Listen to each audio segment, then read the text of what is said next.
everyone. We'll call to order this work session agenda briefing meeting of the Board of County Commissioners for Thursday, October 6th. Staff has handled roll call. I hope everyone, all the commissioners and staff made it through the last week. I was talking this morning and we realized it had been 13 days since we passed the budget, and that seems about a year ago now. So I hope everyone who's made it through is in good shape, and we appreciate that. And we'll talk more about that on Tuesday. But Mr. Administrator, we've got a good agenda this morning. Take us away. Yeah, we do have a full agenda this morning, Commissioners. I'll provide an update on Hurricane Ian on Tuesday. You know we have staff deployed south. We've offered other assistance, and so all of that is taking place right now. But I'll have a full report for you under the County Administrator's report on Tuesday.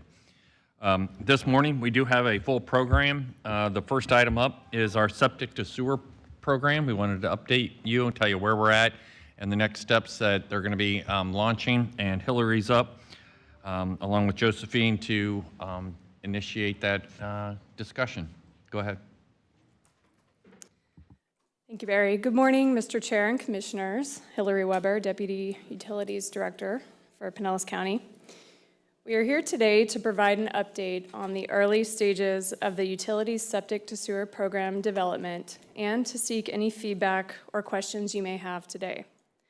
For context, this program is aimed at addressing and remediating failing septic systems throughout the county while meeting our strategic goals of practicing superior environmental stewardship and sustainability.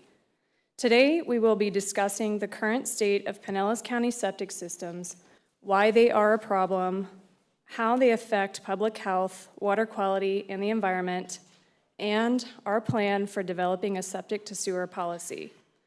We will discuss why septic remediation is important, some of the priority areas for septic to sewer conversions, and the criteria used to prioritize these areas. Additionally, we will be presenting funding options we are exploring to support the early stages of this program development, including approved ARPA funds and some of this available state grant funding. Before we get started, I would like to show a brief animated video that we developed as part of our public outreach strategy that demonstrates how septic sewer systems can negatively impact our environment and surface water bodies such as Lake Tarpon, Lake Seminole, Tampa Bay, and the Gulf of Mexico. For decades, septic tank systems have been collecting, treating, and disposing wastewater. When residents flush the toilet, take a shower, or brush their teeth, wastewater flows through the septic tank and the drain field, then percolates into the soil where it is absorbed. Pinellas County has sandy soils and seasonal rainfall that causes the groundwater table to rise. This may result in nitrogen, phosphorus, and bacteria migrating from the septic systems into water bodies, which can negatively impact water quality and the ecosystem.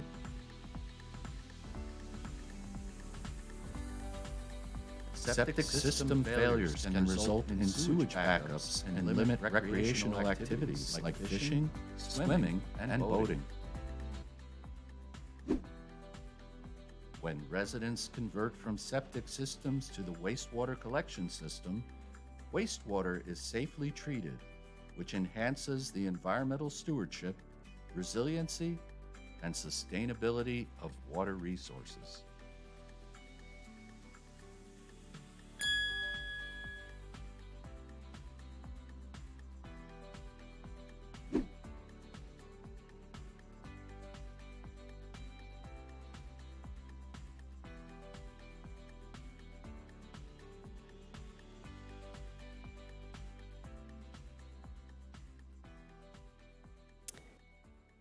Okay, so as part of the utilities wastewater collection system program, we have been working with our program experts, Wade Trim and Hazen and Sawyer, on developing the county's utilities septic to sewer program that will include a policy framework and preliminary funding options. And now I would like to introduce Josephine Hurst, our septic to sewer subject matter expert with Hazen, to provide more information about our path forward for policy development. Good morning to all of you today, and thank you, Deputy Director Weber. My name is Josephine Hurst. I'm a licensed professional civil engineer with Hazen and Sawyer, serving as the task lead for this septic to sewer program. As Hillary mentioned, the septic to sewer program aims at remediating septic systems throughout the county. Today, we will cover 6 major areas of interest to you. We started with a video providing an overview of what septic systems are. Next, we will discuss the current regulatory framework, prioritization ranking of septic systems within the county's wastewater service area, and the criteria which we developed for prioritizing those septic systems. We will provide an overview of potential funding alternatives for connecting the highest priority areas. We will share with you the timeline for the initial American Rescue Plan Act, also referred to as ARPA, funded project areas, including the plan to accomplish this effort. Today's objective is to seek any feedback and questions you may have as we embark on developing this program. There are 3 important components in the current regulatory framework which will guide program development to address remediating septic systems. Upcoming environmental regulations through the Florida Department of Environmental Protection, which was transferred last year from the Florida Department of Health, may include mandatory septic system inspections and environmental hazards reporting to the state. Additional changes in septic system treatment throughout the state are being driven by priorities for watershed protection that will require additional treatment than conventional septic systems can provide. The photos you see here show an example of an older septic system and drain field that failed and were likely contributing to water quality impacts. The existing state statute enacted in 1993 can require owners of septic systems to connect to a publicly available sewer system within 365 days after receiving written notification that the sewer system is available for connection. The next component is the existing Pinellas County Ordinance, which was enacted prior to 1979. Our local ordinance gives the homeowner 180 days to connect if located within 100 feet of accessible county sewer collection system. Any amendments to this ordinance will be evaluated in order to help ease the burden on residents by providing more time to connect. Hang on one second. Commissioner Long has a question. Yeah, well, Microphone. thank you, Mr. Chair. Reading this right here begs me to ask, are you saying that this statute has not been changed since 1979? The state statute that requires homeowners to connect if sewer is available within 100 feet was adopted in 1979. And we have an ordinance that says 180 days to connect? That is correct. The state ordinance was 1993 and the county ordinance was 1979. So my question is, given all the exemptions that state has enacted, Jewel, are we in trouble if we were just hypothetically to leave it at 180 days? I'd obviously want to take a look at the statutes and give you a good answer subsequent to today, but I mean, this has been in place prior, and usually when state statutes are passed, we get grandfathered in at the local level, but I'd want to take a look at that, obviously, and I'm sure that as we go through this process, there are attorneys on my staff engaged in this that are working with utilities staff and the consultants. So anything that's going to come here to you for a recommendation is going to have been reviewed by legal.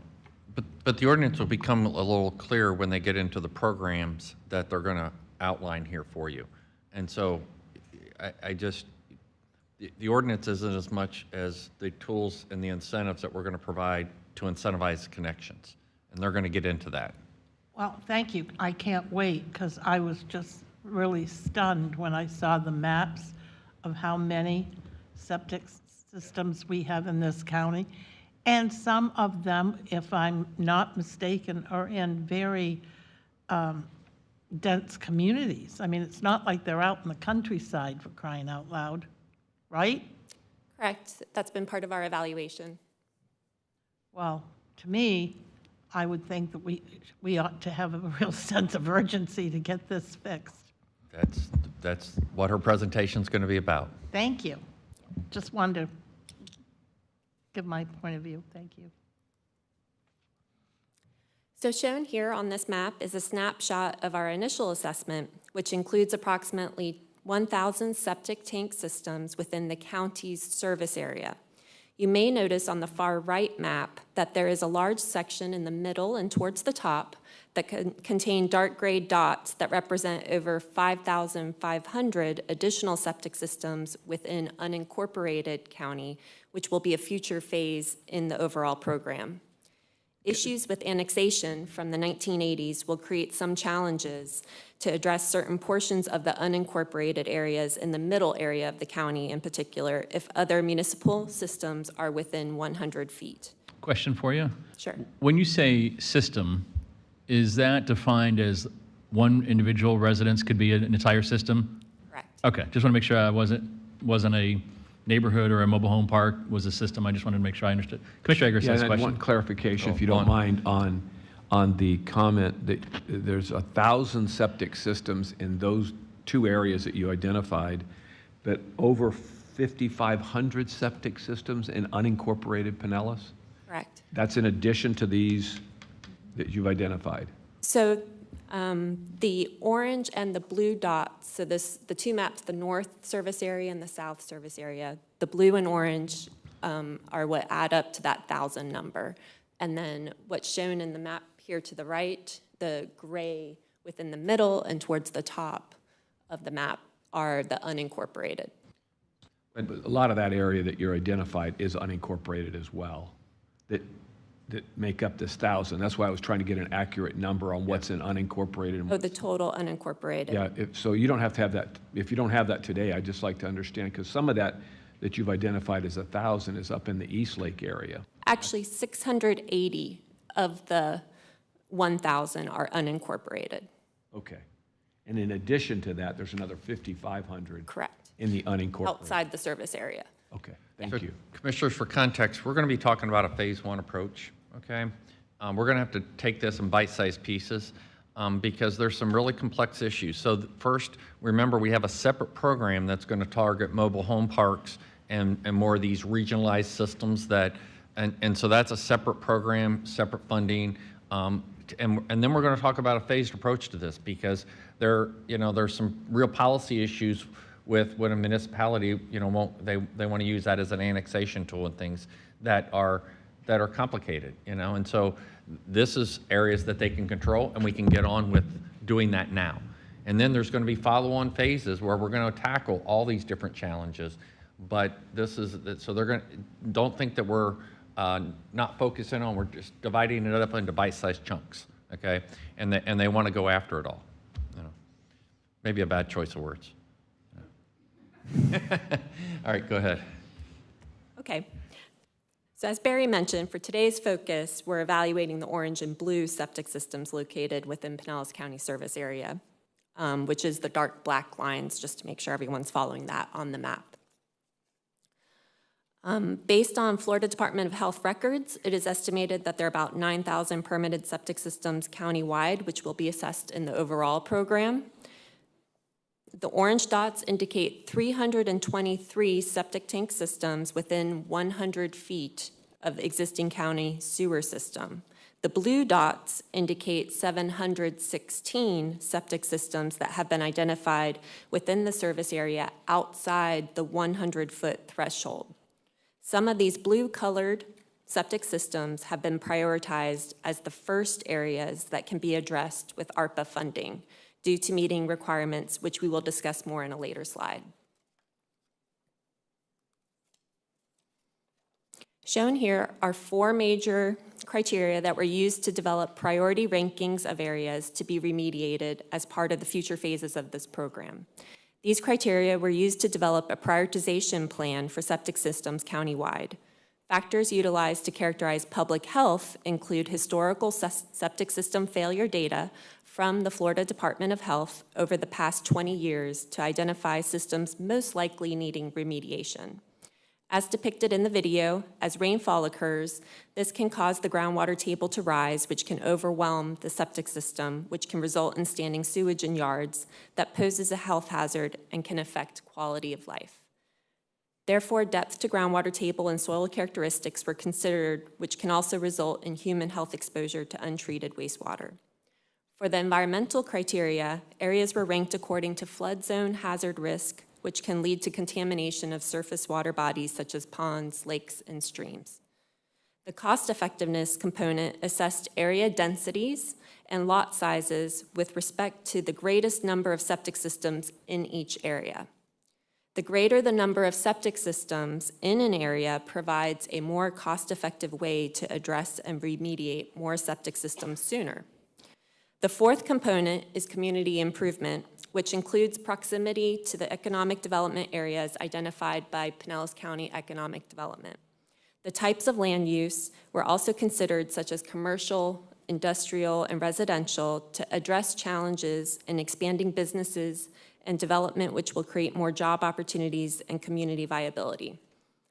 Shown here on the map is a gradient map with the higher ranked areas being darker in green color. You will notice the areas within the service area boundaries, which are that black line again, are the highest ranked.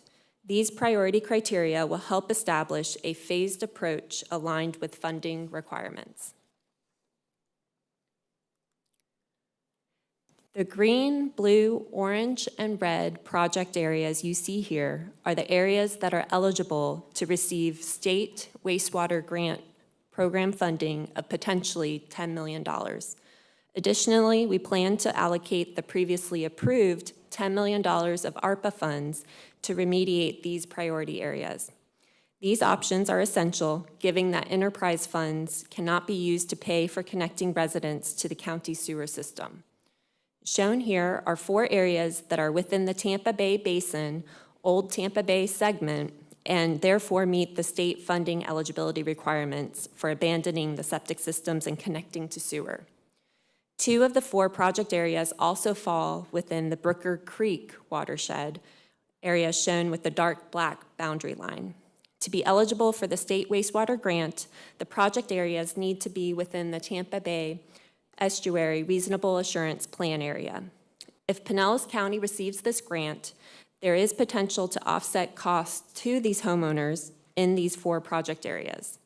Another policy component we are evaluating includes long-term repayment options for residents.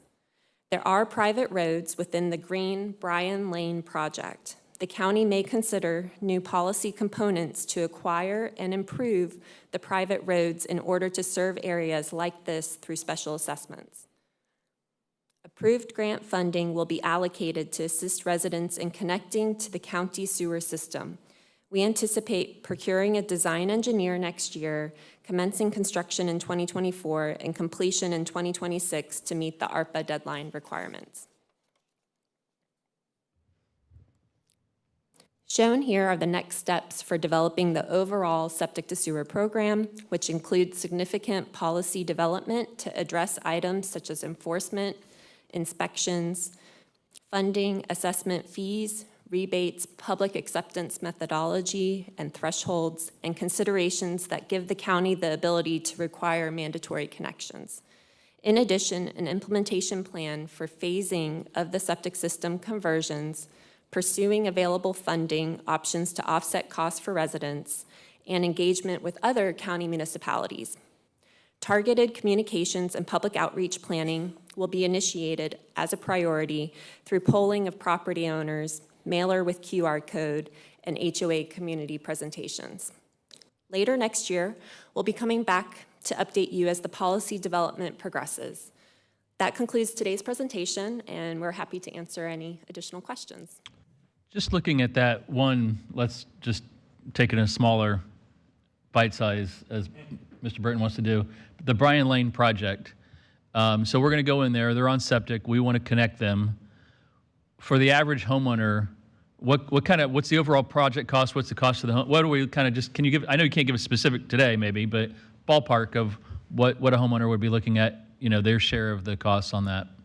Well, that's one really nice attribute to this wastewater grant is, so with the ARPA funds, the private side of the project, what goes on the property itself can't be used. Those ARPA funds can't be used for that, but the wastewater grant funds can to help with the septic system abandonment, the lateral connection. So we're still working out the details on the plan, but we anticipate that some of that cost, but as a minimum, it'll be the connection fee, which is $2,300. There's an opportunity to really layer funds to be able to do these projects. Because anytime you take on projects like this, you're going to have someone that has a failing septic tank, and you're going to have someone that just replaced it and spent $15,000 last year. And then they don't want to do it, right? So what's the incentive? And everybody in between. So it's incumbent upon us to put all these pieces together, all the different funding options, and then come up with a way for people to pay it over time for those that have a component piece.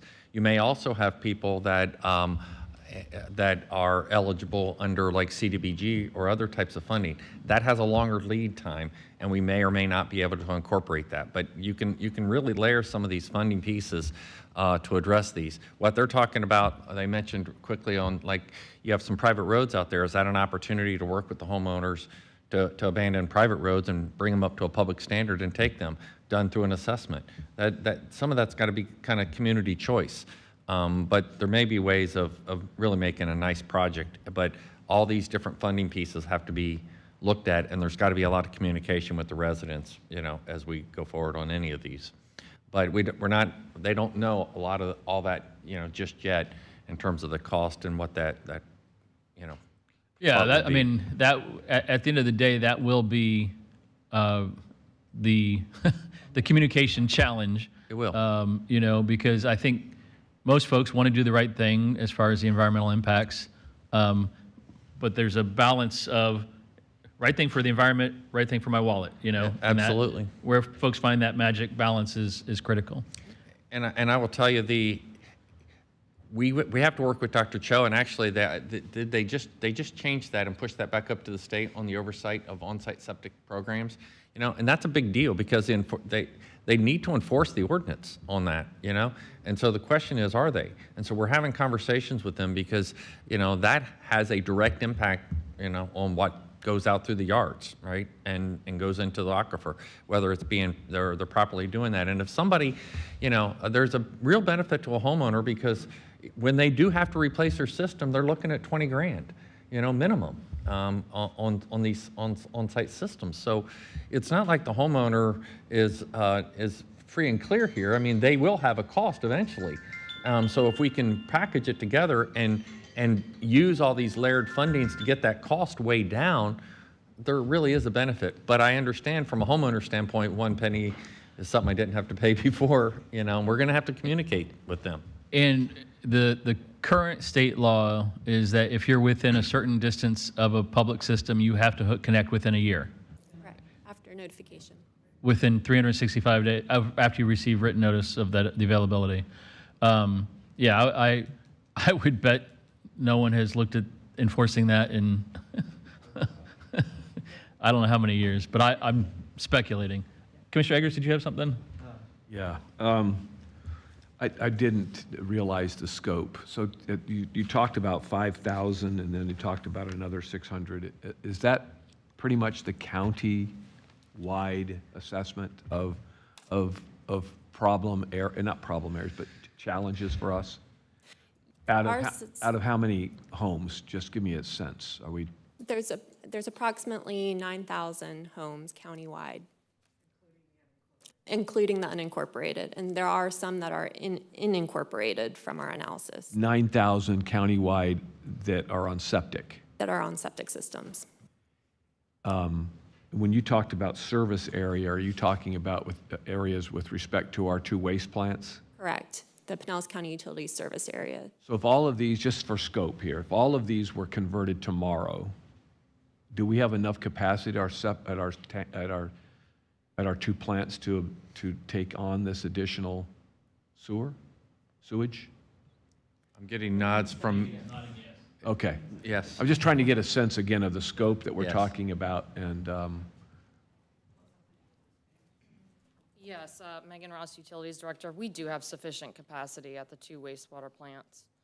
So it's just developing the infrastructure to Really capture it just and building bring it. out those sewer mains to those neighborhoods, getting them connected. That's the infrastructure piece that's missing, that there's no actual pipelines. Right. Connect to.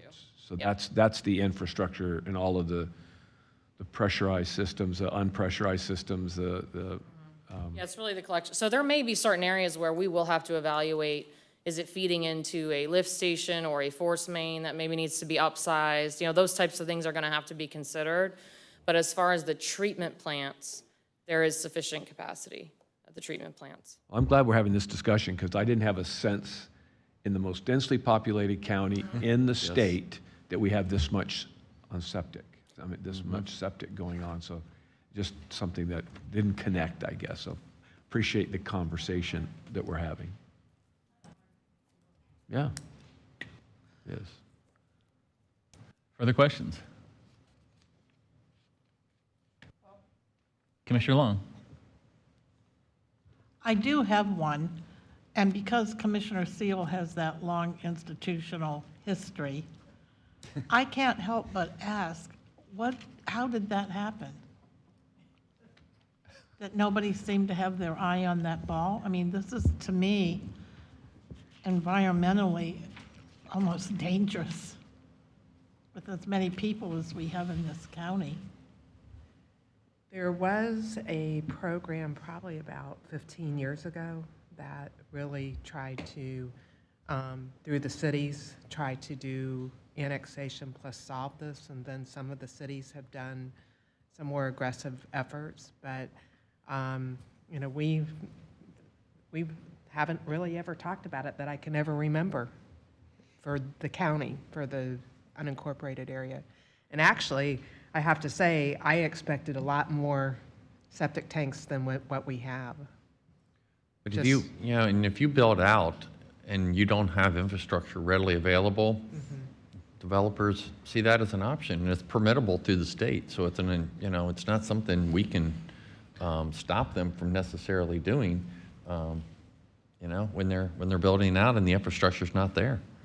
Just to provide some context, statewide, there's about 2.5 million septic tanks throughout the entire state of Florida. So there are a lot of septic tanks. I think it's about 30% of the population of Florida is serviced by a septic tank. So we're certainly not alone in this issue. And, you know, as you can imagine, prior to our wastewater systems being built out, there are legacy systems and neighborhoods that have just been there for years before the public, you know, wastewater systems were even available. So we're not alone in the issue. So there's a lot of counties that are addressing it. Obviously, it's important to the state. They've, you know, with the Clean Waterways Act, with the transfer to FDEP for regulation, there's much stricter regulations coming into play that are going to be impacting other counties. I know specifically Orange County is one of them, with certain areas that they're going to be required. I mean, homeowners are going to be required to either advance their septic tank, get an advanced system, or to connect. So it's just something that is going on statewide. What do we have, thinking about that policy of, and we have these, but are there pieces of property in Pinellas that are developable that are X feet from you know what I'm saying, as far as future development? Is there any land left that would be so far removed from being able to connect easily to a system? Yeah, believe it or not, yes. I mean, there are one-offs where we will get a piece of property that they are looking to build on, and they are a certain number, you know, 1,000 feet from a sewer system, and it's to extend that system, they would have to pay thousands and thousands of dollars to get a sewer line extended to that one home. So, you know, it kind of, it puts us in a situation where, are we going to make a single homeowner pay, you know, $500,000 to build a sewer pipe to that one home, or just allow them to implement a septic tank? I mean, so those are issues we're going to have to address as part of our development process and our development review policies as to what we will allow and won't allow. And I remember, I was trying to remember the details. In 2010, there was major state legislation passed as far as septic tank inspections. I remember that. And then I think it was repealed in 2011. Is that, okay. I was just trying to make sure I had my memory right. Commissioner Long? Well, this begs me with another thought. Given what we now know about the destruction of a major hurricane, like happened in Fort Myers and Cape Coral and all of that, it appears to me that somebody in county administration, Barry, Jill, should start creating a tickler list of those items that we do need to have some very in-depth policy conversations about going forward. Just to have it on the books about what our responsibility really is to protect the public health and safety of our citizens, regardless of where people want to build. Because if you don't think these conversations aren't going to carry on all over the state, now that Ian has kind of given us a good upfront, in-your-face example, I mean, how do you develop that kind of an infrastructure in an area that has been totally wiped away? Well, you adopted a vulnerability assessment that really speaks to some of those issues. So you've taken the lead on trying to get ahead of some of that. Now, I will tell you that only impacts people that remodel or new. So you've got, that's part of the issue anywhere. Well, that's what I'm have. saying, Barry. We And may so- have done things prior to now without really having this as an example. And so maybe we need to refresh some of that. Sure, but and this is what we're trying to do. We're trying to go back, and you have legacy systems here, and we're trying to start inching our way out of that. You've got a real opportunity where they're bringing some funding forward to try to ease the cost. Because, Chairman, you're exactly correct. As soon as you go to homeowners and there's a cost involved, well, even though they will have to eventually replace their on-site system, and it will cost them $20,000, $30,000, when you present a bill to them tomorrow, it's going to be an issue. And so we're going to have some real communication there, but we have an opportunity to really offset that cost.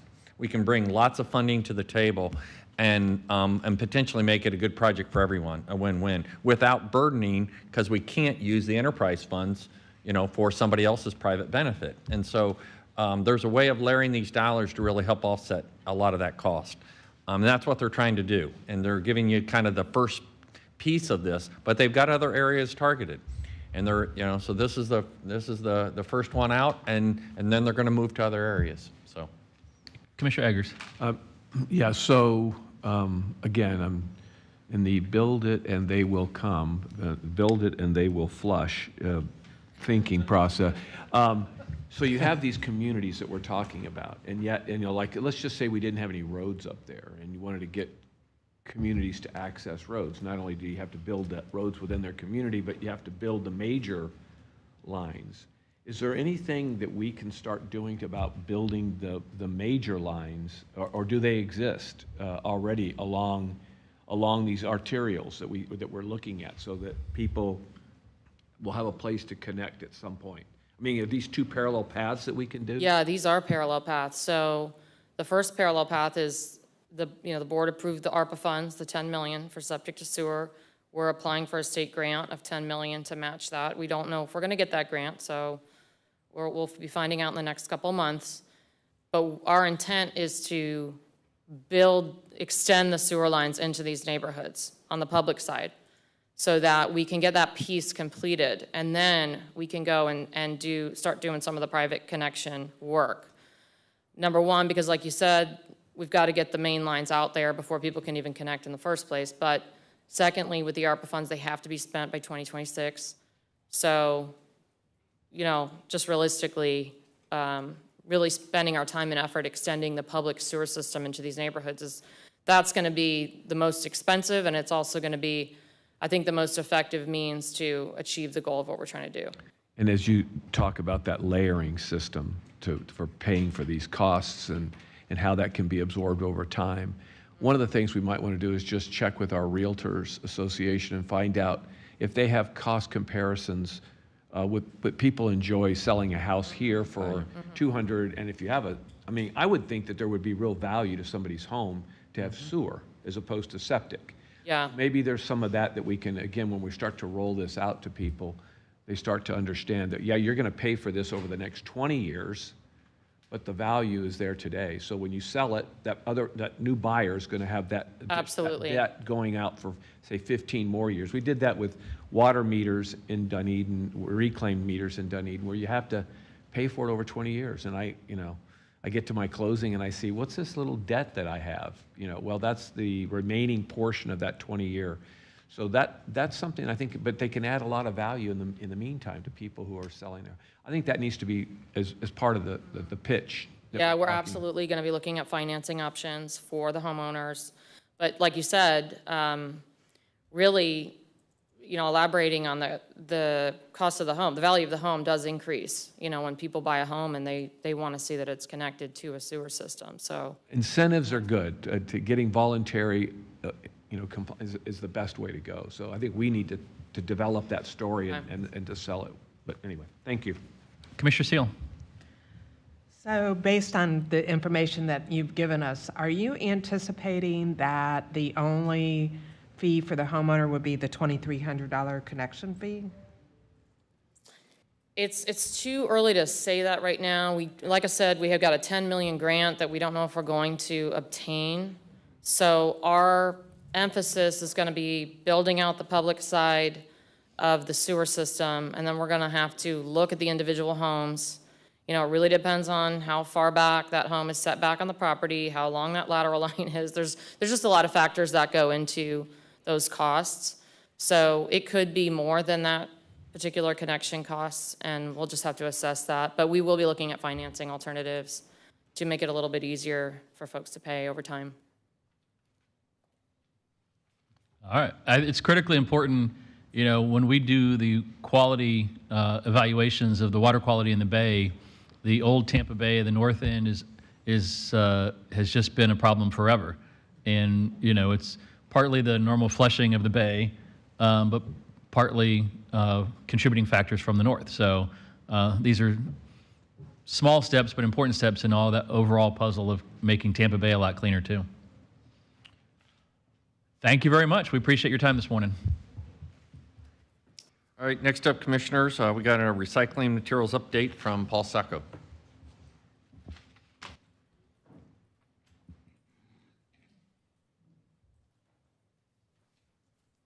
Good morning, Mr. Sacco.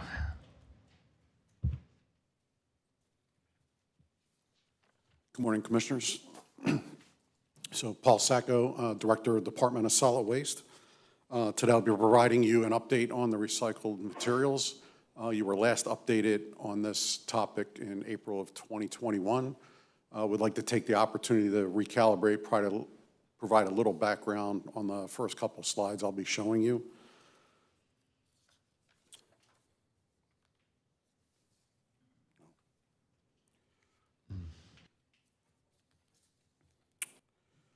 So in 2018, China restricted the acceptance of recycled materials to less than 1% contamination. And in July of 2018, Solid Waste hosted a regional recycling workshop, which resulted in 3 working teams for recycling contract standardization, glass collection and processing, and collection enforcement. In 2019, the recycling markets became severely depressed. At the same time, the cost of processing greatly increased as the processors were doing all they could to deal with contamination and increase the yields where possible. And this created a conflictual relationship between the processors and the municipalities because the cost of recycling was just beginning to skyrocket. Later in that year, the City of Safety Harbor announced they were going to suspend recycling and bring all collected recycled materials to the solid waste campus for processing or disposal. This would have set a very bad precedence for Pinellas County. If other municipalities were to follow suit, the waste energy facility wouldn't have the capacity to incinerate all that would be brought to the facility, and the recycled materials would then be landfilled, which would have led to strong public opposition and also reduced the landfill life. So the county as a whole, we tend to recycle about 50% of the materials that are being generated countywide. In 2021, that number was just under 50%. And of that 50%, 2/3 is construction materials that normally wouldn't be brought to our facility. But the balance, that 1/3 balance, would be brought to our facility if they weren't being recycled. And to put that in context, if that recycled material, that 1/3 was brought year over year, it would reduce your landfill life by 25 years. And the existing landfill life right now, as we know it, is about 80 years. So it's very important that we recycle and that material is not brought to our facility. So after meeting with the City of Safety Harbor and reporting back to the board in 2020, January of 2020, the board directed your advisory committee, the Technical Management Committee, to complete 3 tasks. The first was to conduct a market research for recyclable commodities. The second was to do or to standardize materials after a review to increase the best yields for the materials that are being collected. And the third was to perform a feasibility analysis for a municipally owned MRF.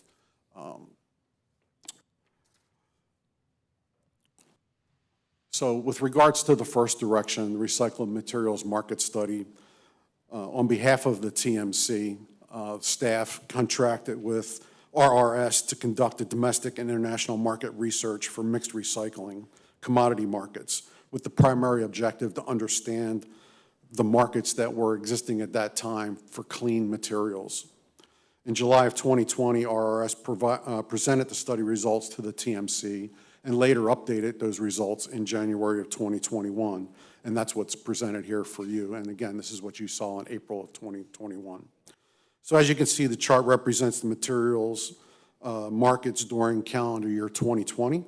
The markets were already down heading into the year, but they weren't really severely depressed by COVID at that time, which we really weren't sure what was going to happen.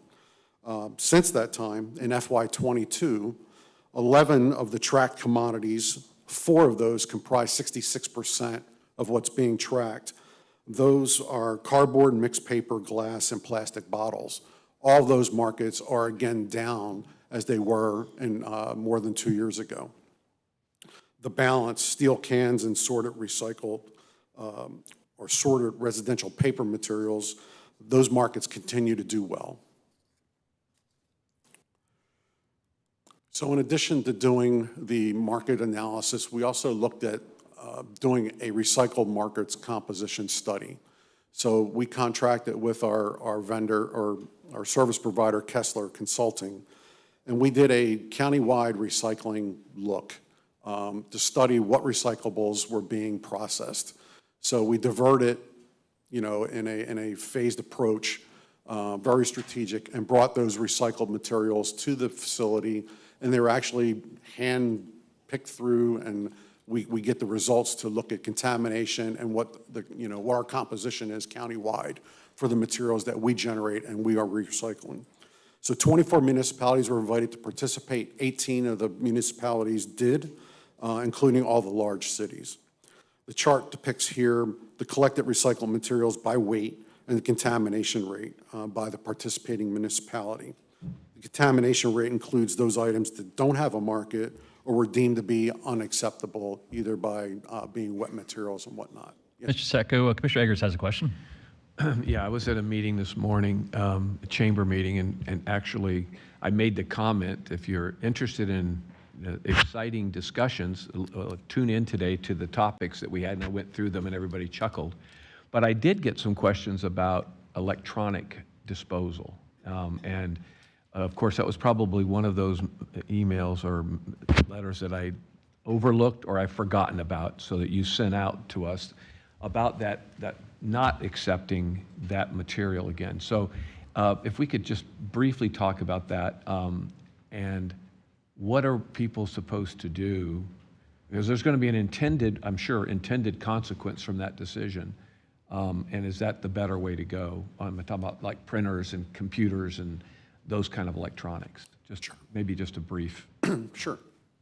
So we briefed the board earlier in the year, and then we've had a lot of communications. We held work work sessions with our private haulers, municipalities, and citizens. We held citizen engagement sessions in July as we were approaching this to see if we can gauge any feedback or blowback from the decision to the new program. And that program is this. Right now, we have about 480 tons of electronics that are collected either at our HEC 3 location at Solid Waste, North County, or at our mobile collection events. And that's not all electronics. It's things that we would normally collect, which would be your printers, computers, your cell phone devices. It's not like microwave ovens or, vacuum cleaners. It's just because it has a motor, it's not really electronic. It's got to be, something more than that. Your TVs, things of that nature. With that collection, what we've learned, over the past decade, the weight of these electronics are really what drives the cost to send them with a third-party recycler, which we've historically done. And the recyclable amounts in those materials are very small. They're very minute. What the value is are the metals that are in there, whether they be ferrous, but generally most of that is non-ferrous, which are usually precious metals. The plastics, we're seeing X-ray, not X-ray tubes, radio tubes going away over time, just as technology has changed in your TVs. But the plastics and whatnot are very difficult, and there's very low market for recycling those materials.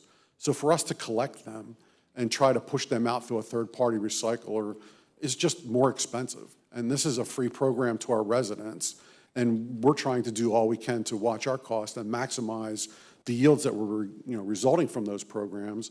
So the program that we've moved forward with beginning October 1st is to provide those residents who want to continue to recycle those through more traditional means. We have provided and updated our website with our Where Do You Go tool. We've pushed information out, in news releases to take those materials back to, their manufacturer or those that are actually the distributor of those products if they want to do that. They can be donated if they're still good, but there's a pecking order of things that they can do before you look at disposal. But if they do choose disposal, then we want them to know that we don't do the recycling necessarily directly. We will incinerate all those electronics that are brought to us either at HEC 3 or through a mobile collection. We'll incinerate those through the waste energy facility, and our metals recovery systems in that facility would recover those metals, whether they be ferrous or non-ferrous metals, and then they're recovered, and then they're sent back out to market for potential recycling. And on the first one, as far as manufacturers go, have we explored that in terms of receptivity from the manufacturers? Is that something that's a real option for people? And is it an easy way to go about doing it? Because at some point, it's going to build up in people's garage, and they're going to say, I just don't even know how to plug into this system, and we're just going to toss it. And if that's what that's not our preference, but that's going to happen. Well, it is. If it can fit in their trash can, we want them to throw it in the trash can because it'll come to us and incinerate it. All right. That's okay. It's for those that are clinging to the need to want to recycle that in total. Then on our website, we have listed those areas that we know that would take those products, from our citizens. Okay, thank you. That's something that came up with several people this morning. I said, well, I'll look into it before I open my mouth and say something wrong, which I'm glad I did. So, to put that in perspective, the 480 tons, on any given day, we probably collect that amount at the facility before probably 9 o'clock on one day of a year. So, I mean, the number and volume-wise, it's very, very small. But it's important, and we want to collect those materials and incinerate. But we're just looking to do things a little bit differently than we've done in the past. It's interesting because, I called the city on some items, and they say, yeah, you have to take it to our recycle facility that once a month. And I get there, and those guys tell me, no, you can just dump that in the... And so there's a little bit of confusion, I think, between the cities and the counties about what can just go in the trash can and what needs to be, like fluorescent tubes for one, just as a... what do we do with those? Fluorescent tubes are considered hazardous. Paints, So bring them to the. Bring that to Yeah. us, residential. Yeah, right. Bring that to us. Once a month, we do hold a business day where businesses can bring us those materials and take advantage of the rates that we pay as a county on our contract. It's reduced cost to those. But if it's electronics, throw it in your trash can.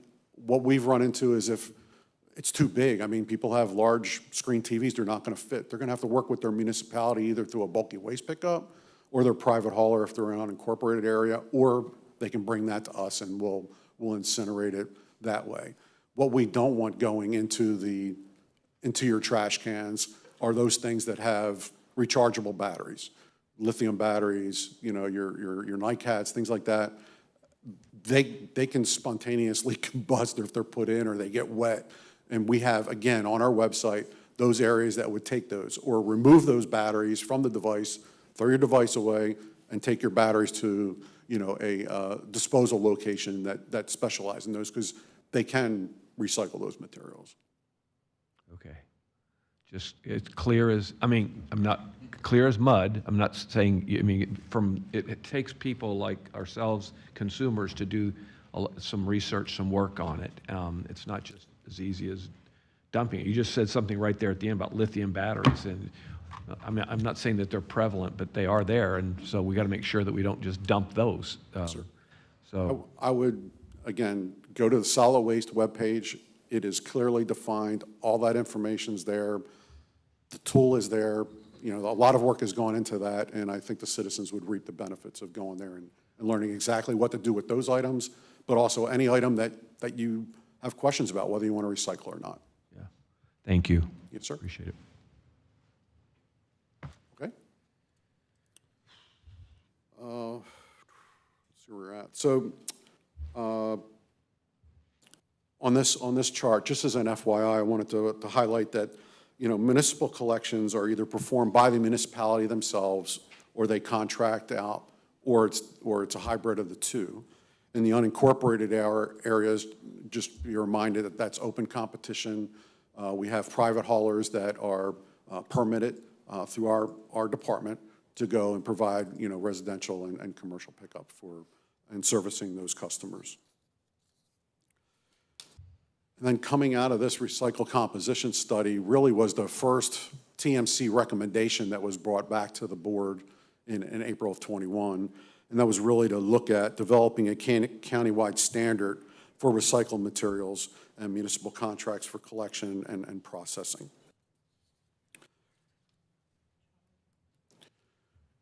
Commissioner Long has a question.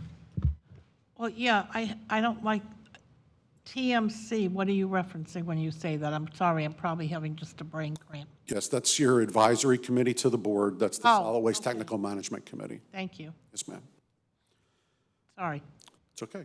So the next slide was number 3 in the direction you provided to the TMC, and that was to look at the opportunity for a municipally owned and operated materials processing facility, which we would call as a MRF. So we've looked at 2 options. Staff looked at 2 options, and both of them were municipally owned. One was in Pinellas County, the other was in Hillsborough. And we provided some of the background information in 2021. I've kind of squeezed it and summarized it down here.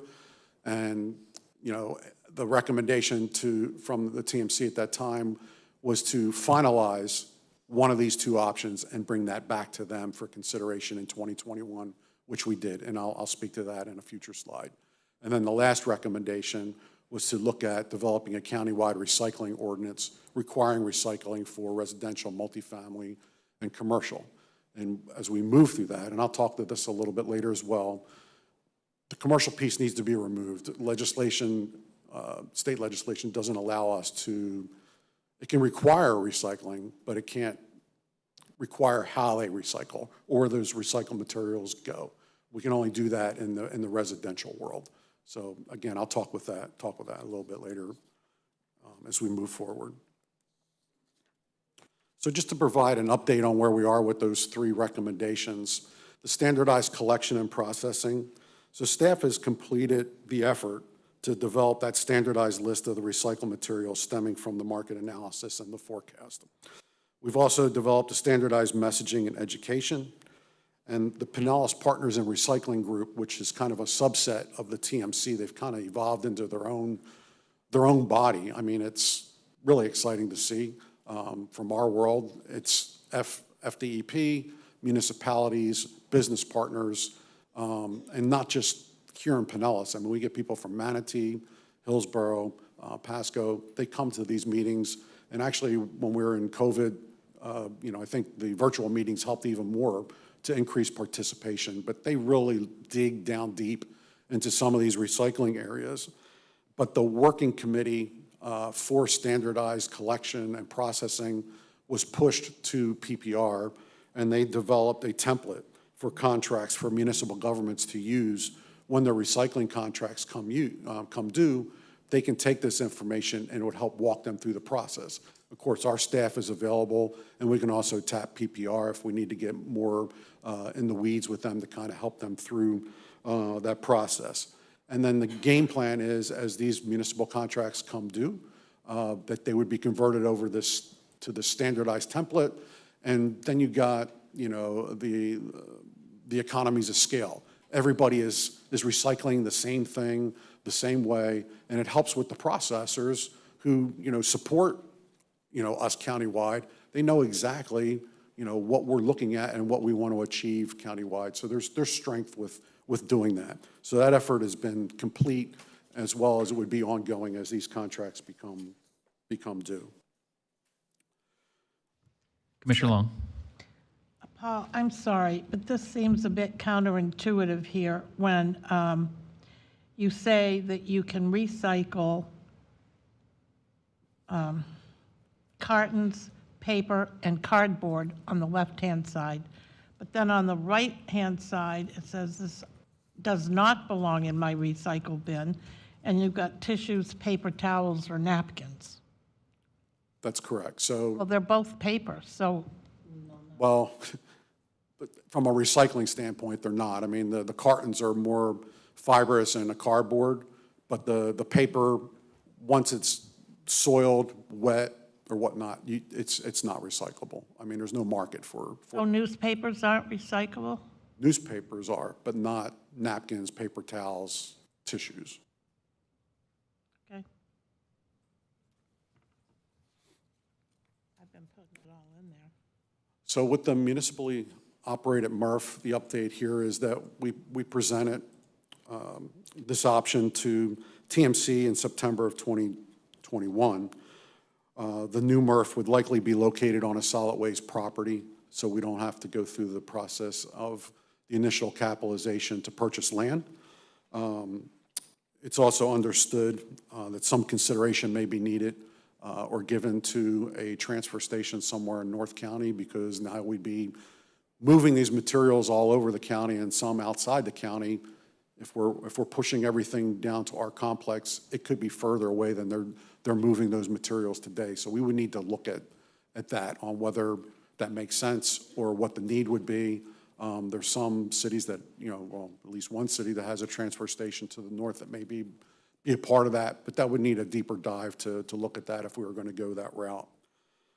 And the TMC accepted the recommendation, but before moving forward with any capitalization, they've asked us to go out and test the private market one more time to see if there was capacity and see what the costing would be before the county would move forward with capitalization and getting into, the MRF game as far as recycling. That recommendation was also discussed at a city managers meeting later that year. I think it was in the November timeframe of 2021, and they came to that same consensus. And that's the process that we're in today. So staff has completed an RFP work scope. We went out and we worked with municipalities. We looked at our private processors. We've talked with staff, and we developed that scope of work based on the input that we received. And that work scope has been combined with the purchasing template, and that's going through Legistars today for contract review, and we would hope to have that out on the street in the November timeframe. It would probably be a 60 to 90-day review for submittals, and then the evaluation would be completed, and we would expect to have a final decision on that in the first quarter of 2023. So whether that's attractive remains to be seen. If it is, then we would move forward with a countywide contract that the municipal partners can, tag on to. Or if it's not attractive, then we would be giving that direction, and we would move forward with a capitalization CIP project to build that MRF, like I said, at a solid waste campus. Just make sure I understand, Mr. Chair. So when I see number 2 and it says municipally owned MRF, so does that mean joint ownership, county and cities, or is it literally municipal owned? I think it would be the county that would operate. Now, we could be open to municipal contribution up front, which would reduce the long-term processing costs of those materials. We would have to look at those different options.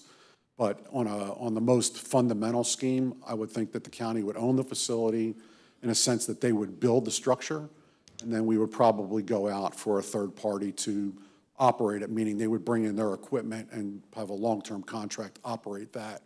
But they would only be looking at operating and processing the materials and also the marketing of those materials in the long run, because we're not professionals at doing that. That's not our core business. So, yeah, I got you. So, the cities would all obviously have to be on board with this. You can't go down this road unless you have 24 cities that say, yeah, we're going to participate and send our stuff to you, right? No, yeah, we have to flow it to our facility in order to get that capitalization cost and have a guaranteed return. Remember, they're the ones that were facing the cost. We, for the unincorporated areas, it's really, the recycling doesn't really impact us because we have private haulers as much. And so, in turn, you saw cities that were facing $120 a ton to do the recycling. That's the reason they started pulling back, especially smaller cities. And that's the reason Safety Harbor wanted to divert it over and just say, fine, we'll just send it all to the incinerator. But we can handle them, but we can't handle everybody doing that. And it really became, that's how we even got into addressing what's the best way to handle recyclables, but regionalize it for the entire county. The piece that he's just talking about is huge, because we would love to see the private sector step forward and propose some options, but they've attended all the meetings. They haven't necessarily put anything forward. And so now's that opportunity to see and evaluate what is the best path forward. I think that piece that you brought up about the length of the life, if you will, of our disposal, the land banking is a real issue. If we can ignore it, and that will create a problem much sooner for kids, grandkids, and great-grandkids, right? So I think it's an important piece to be addressing now for all of those reasons, and then all the other reasons that people like to recycle, today. Absolutely. So. Just as a refresher, the board's adopted the solid waste master plan with the sole goal of zero waste to landfill by 2050. Yeah. So bringing recyclables to our facility is about as anti to that goal as possible. On a most fundamental basis. You'll overrun the waste energy facility, and it would all end up in the landfill. That would be very bad for the county as a whole. But there's certainly an interest, even though we have private haulers in the unincorporated area, people in the unincorporated area wanting to recycle. It's just maybe not as advanced, if you will, or I don't mean advanced in that way, but just that haven't done it as often, as much maybe in some of the, I don't really. Yeah, the difference is that they manage their own recyclables. Yeah. And in the cities, it's just all at one spot because they're taking it in. So it's not that it doesn't exist. It's just not as prevalent. Commissioner Seal?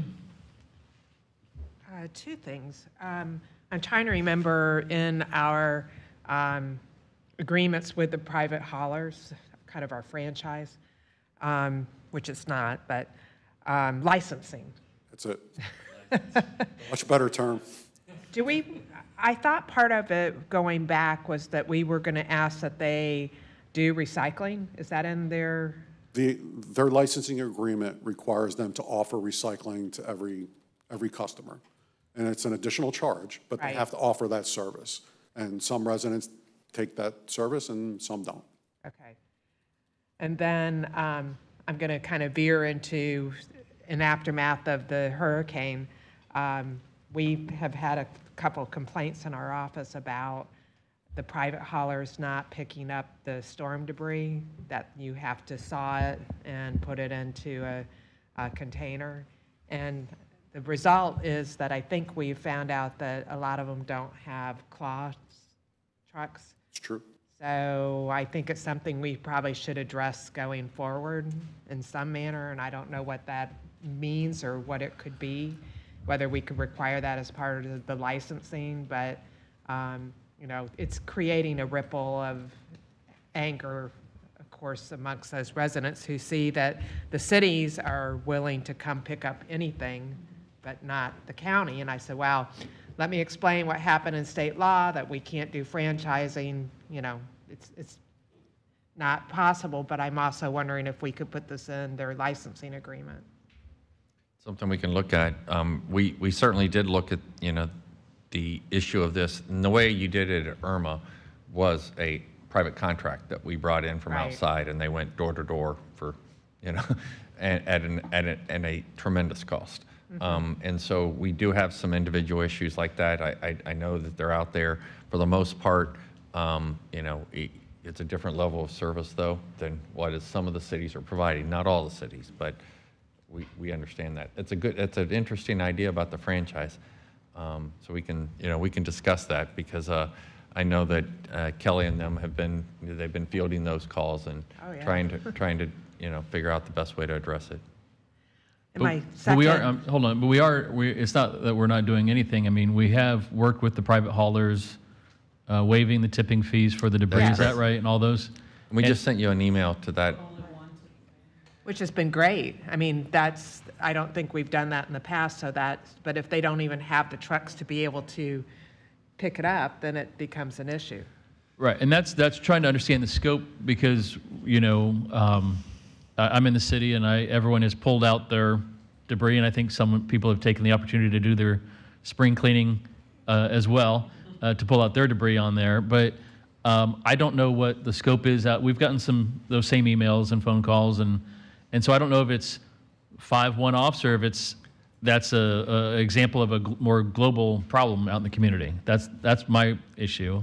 The amount of, and when I say something as a global statement, there'll be somebody that can prove me wrong on that, right? Okay, but the amount of storm damage has been no greater than a thunderstorm that we would get normally. And so do you have a tree that is uprooted? Probably, you know, but that could occur at other times also. For the most part, the damage has been stuff that can be collected and put out if they package it right.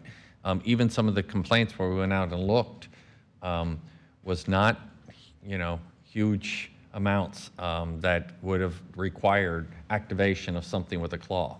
But, you know, so I think the level is low, but probably does exist, you know, to some extent. But that occurs at other times also. And so it's an interesting to talk about them with the private haulers, but the more we put it on, the small haulers would have a harder time addressing capital cost associated with things like a claw and stuff. We have 2, for instance, and out of Public Works. And so there was simply no way, because we did discuss it internally about, is there a higher level of service we could provide? But they were out with the Duke, you know, people, and making sure that we get electric back on. So they're fully committed to the things that are impacting our roadways and our power sources and things like that. And so there was just no way for that to provide that for all, you know, 280,000 unincorporated residents. I think you're seeing a comparison to the after effects of Irma when we did provide the service, and the comparison to if you're on the border of a city or if you're seeing your neighbor on social media in the city, you know. So those things are working against us as far as the public perception. And just to follow up on your comment, are we getting feedback from those private? I appreciate you sending that letter out, Barry. That was something I think was at least helpful in terms of waiving the tipping fees and trying to encourage them. But are we getting, how many private haulers do we have for unincorporated area? think there's 8 right now. Okay. And one took advantage of it. What's the reason that the other 7 didn't? Is it what Commissioner Seal's talking about, or is it, what's the issue? We had one jump on right away. We had a second with a call yesterday. It's actually the Layman franchise collector, County Sanitation. They said they would be willing to pick up in a segregated pickup for the yard waste in the Layman area if we were able to waive the fee. I said, absolutely. I mean, please make that happen. It didn't matter whether you were in a franchised area or not. You know, our goal is to get the materials up in the unincorporated area using our private haulers. And since it's segregated, it's even better for us because we could take it to our yard waste location and it doesn't get mixed in with what, you know, what the other hauler is, Waste Connections, who took advantage. I've had, I think, 2 call me and wanted to talk through that, but they just didn't have the staff or the equipment to take that on. I mean, they were smaller groups, and the couple larger ones that I know of, they didn't respond at all. So the response for I guess the residents then will have to manage that pile into their garbage can over the course of weeks, probably. So just a little background. The private haulers, you know, they're licensed to provide municipal solid waste collection for their residents. And typically they have contracts with the residents and a scope of service of what those residents can do. They can probably put some things out in bags, like 4 bags a week. You can fit it in your container, and you know, and not everybody has automatic loading equipment. Some of it are still people that get out and put this stuff in your rear end trucks. None of your haulers, for the purpose of recycling, would have any kind of large debris equipment. Even Waste Connections that says they want to participate, they're doing mixed vegetative debris that's mixed in with bags or in their cans or whatnot that they normally wouldn't have done during Irma or whatnot, but they're saying, yeah, we'll do that and we'll take that. We've had one hauler, we were receiving complaints where they wouldn't do that, and we got back and we intervened and said, look, you know, your license says you will do this.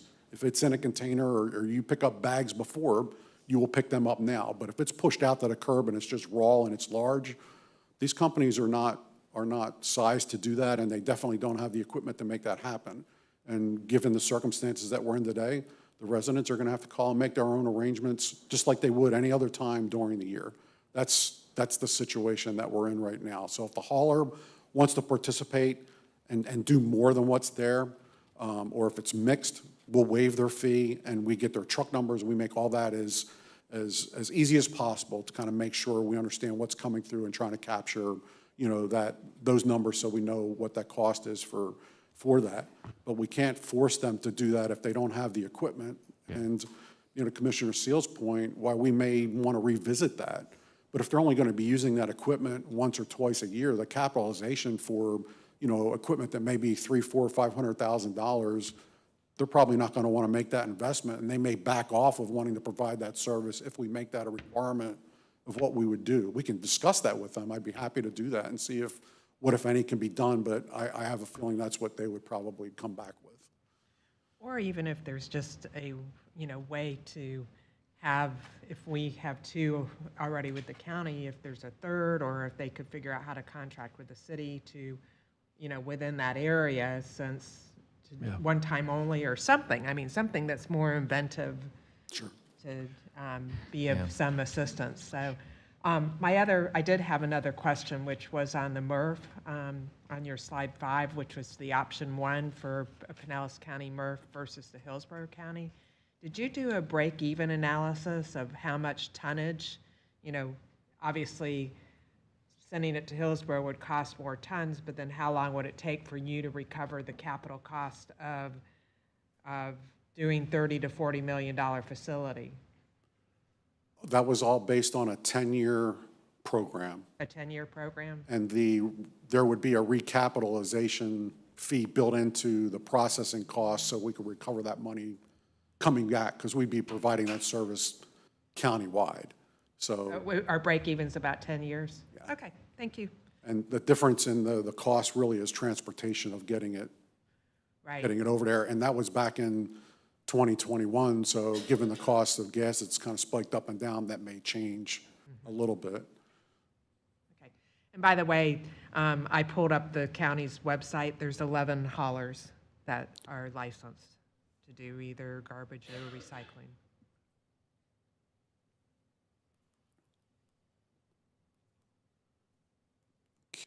So the last slide I have to share with you is just in regards to the countywide recycling ordinance that the TMC asked us to look at.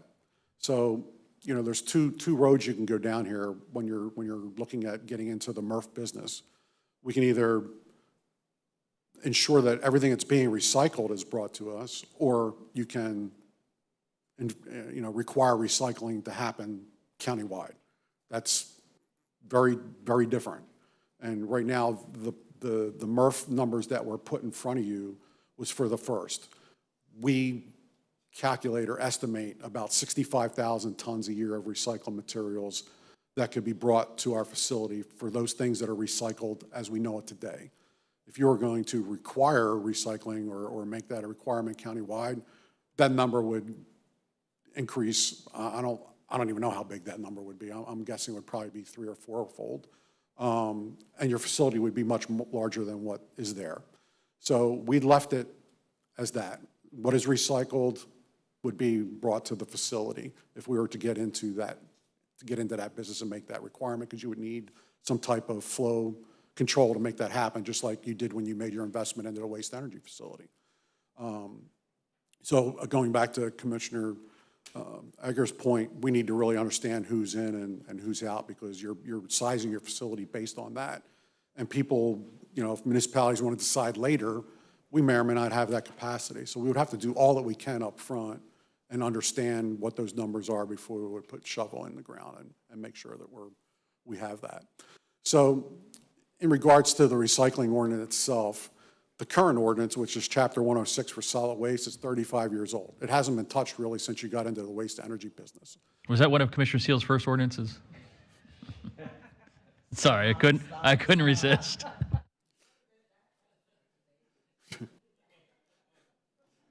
So staff is currently drafting a total revision for that ordinance because it needs it. There's things in there that are good, some things that are not, they're no longer applicable, and things that just need to take in consideration of the current environment and where we are today.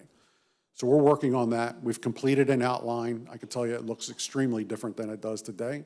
And that's currently being reviewed with county administration and the attorney's office, just from the outline standpoint.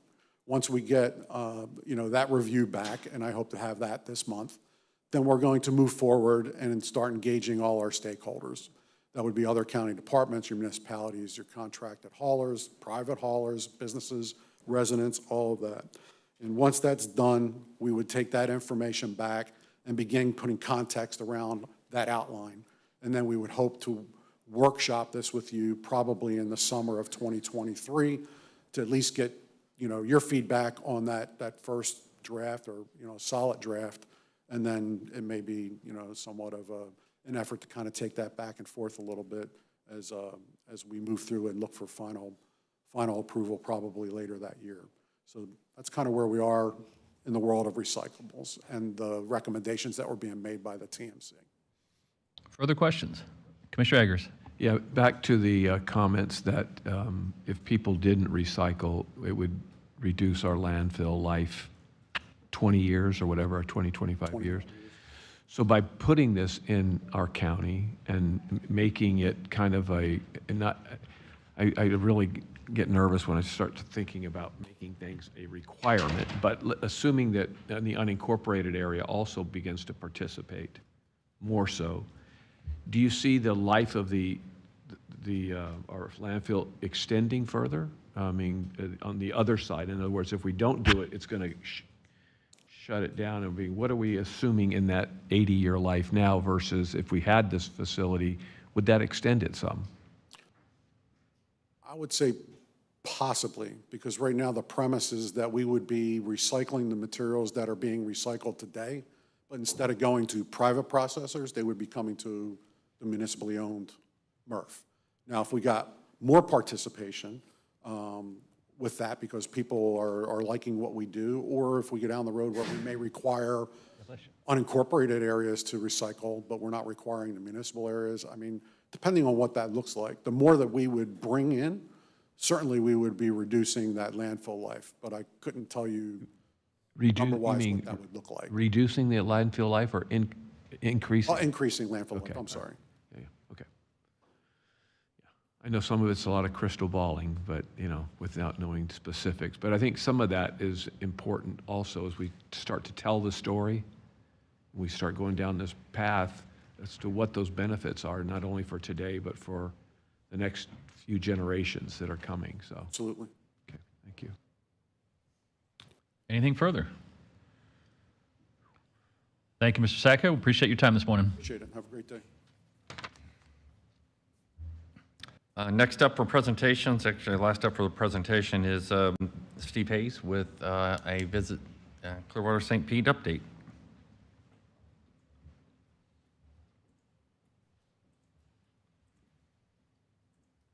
Good morning, Mr. Hayes. Good morning, Commissioners. Steve Hayes, Visit St. Pete, Clearwater. Mr. Chair, Commissioners, thank you for the opportunity to speak today. Before I start my presentation, I felt it was important to at least talk about Hurricane Ian. I keep wanting to call it Ivan, but it's Ian. And just to give you an update from the tourism perspective, kind of what we saw and what we're seeing right now, and then I'll get into my regular presentation. As far as us, a couple of key things. One is our outreach to our lodging partners. One of the key things the EOC was looking at is our visitors leaving the beaches. And it was interesting by the first phone call we started making on Sunday after a very busy weekend to Sunday, Monday, Tuesday. By Tuesday night, you were down to zero at the beach properties. And actually what was interesting as well is we kept watching what was happening rate-wise or availability-wise within the county. And what you saw was this shift that goes from the beaches being empty to inland pretty soon being empty. There was one screenshot that I had, and I think it was Wednesday morning, where you did not have availability. And this was looking through one travel aggregator, kind of scrapes all the different sites. So obviously we had not only residents going into the lodging, but we also had work crews that were going to be here pre-staging, but also people that were getting away from the beach areas. But I will add that until we issued a mandatory order, they wouldn't close down. Okay, and that fed into some of our decision making. Thank you, Mr. Burton. Operationally, since the storm, what we've done is reached out to properties to make sure that they were operational. Because again, the key thing there is who was open. So Friday morning, as an example, had received word that on Clearwater Beach, nothing was open. But by afternoon, pretty much everything was going that way. So really just because people were asking about, where could I stay if I needed to go through and find rooms. And then right now we're busy going through and checking on customers, especially those coming in the next 30 days. Right now we know of at least 3 to 4 meetings that have canceled.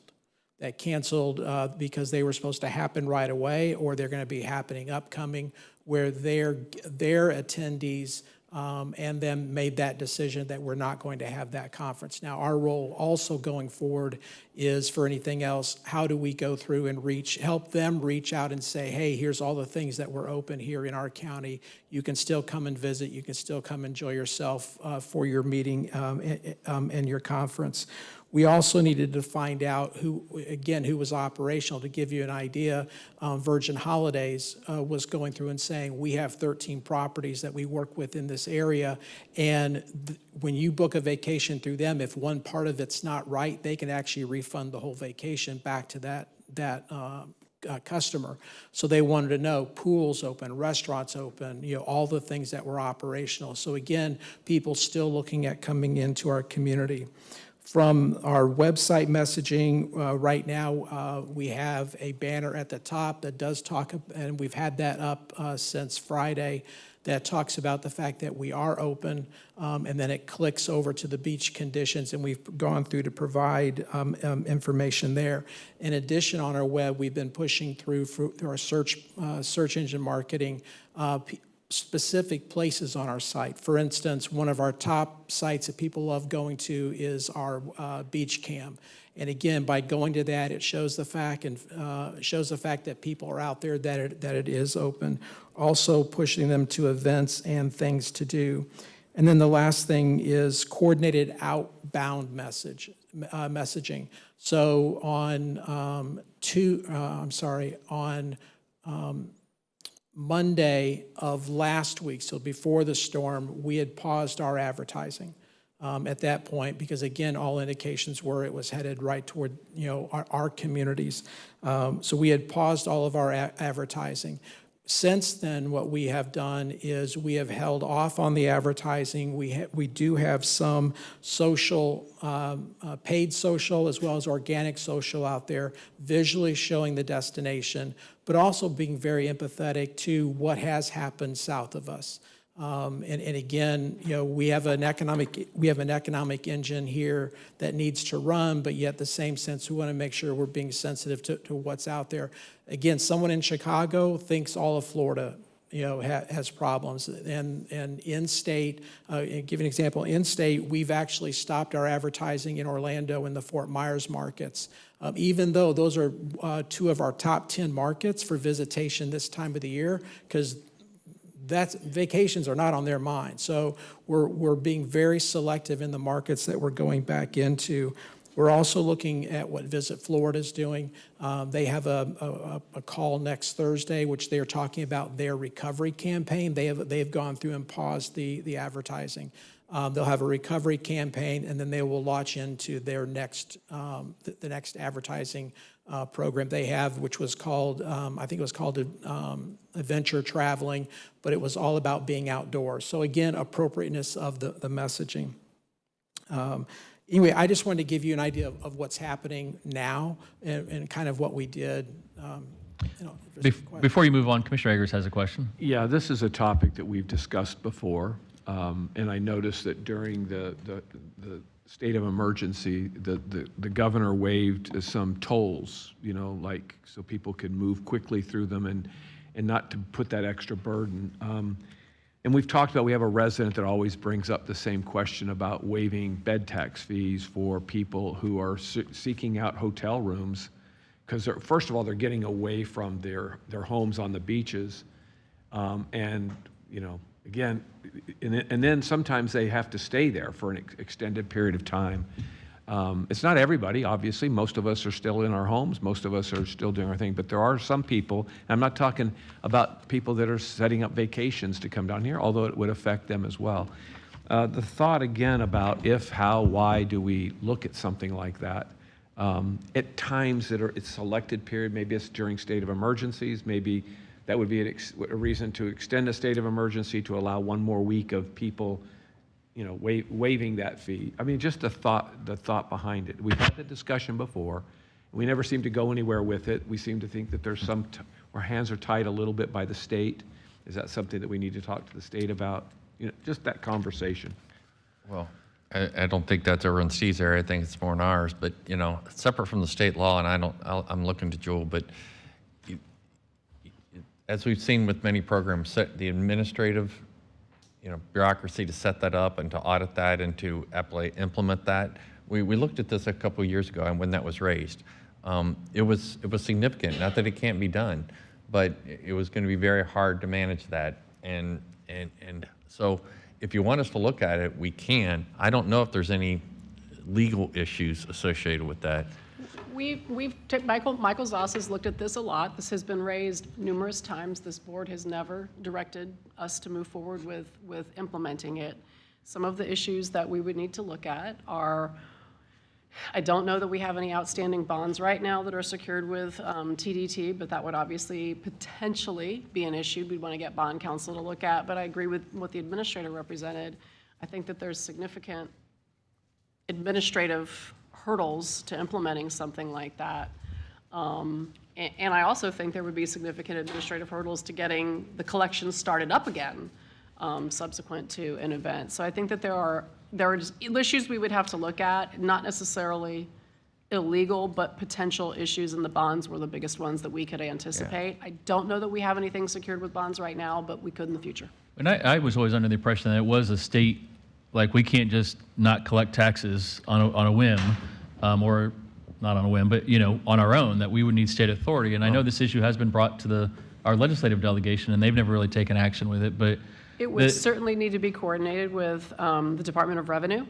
But I would want to know more about that administrative, because we have a tax-free week for school supplies and for, backpacks and generate, we have 20 different weeks of. Turn on. And it would be, that's, I think, exactly the point. If we're doing it for people that are impacted on the beach, or are we doing it and we're just going to waive it for this week period for any and all hotels? Because there's a big difference in that, Sure. No, I get that. If you can't, you don't want the resident to have to prove that they were in an evac zone. I don't want to have to audit it. Right. No, you would just, in my mind, it would just be if we have a state of emergency for 7 days, it's those 7 days and something like that. Yeah. And it's not going to solve everybody, but it would at least, so that was but I was always under the impression that it had to come from the legislative action as far as our ability to just not collect a tax. That wasn't within our authority, but I don't know. Yeah, again, I think it's just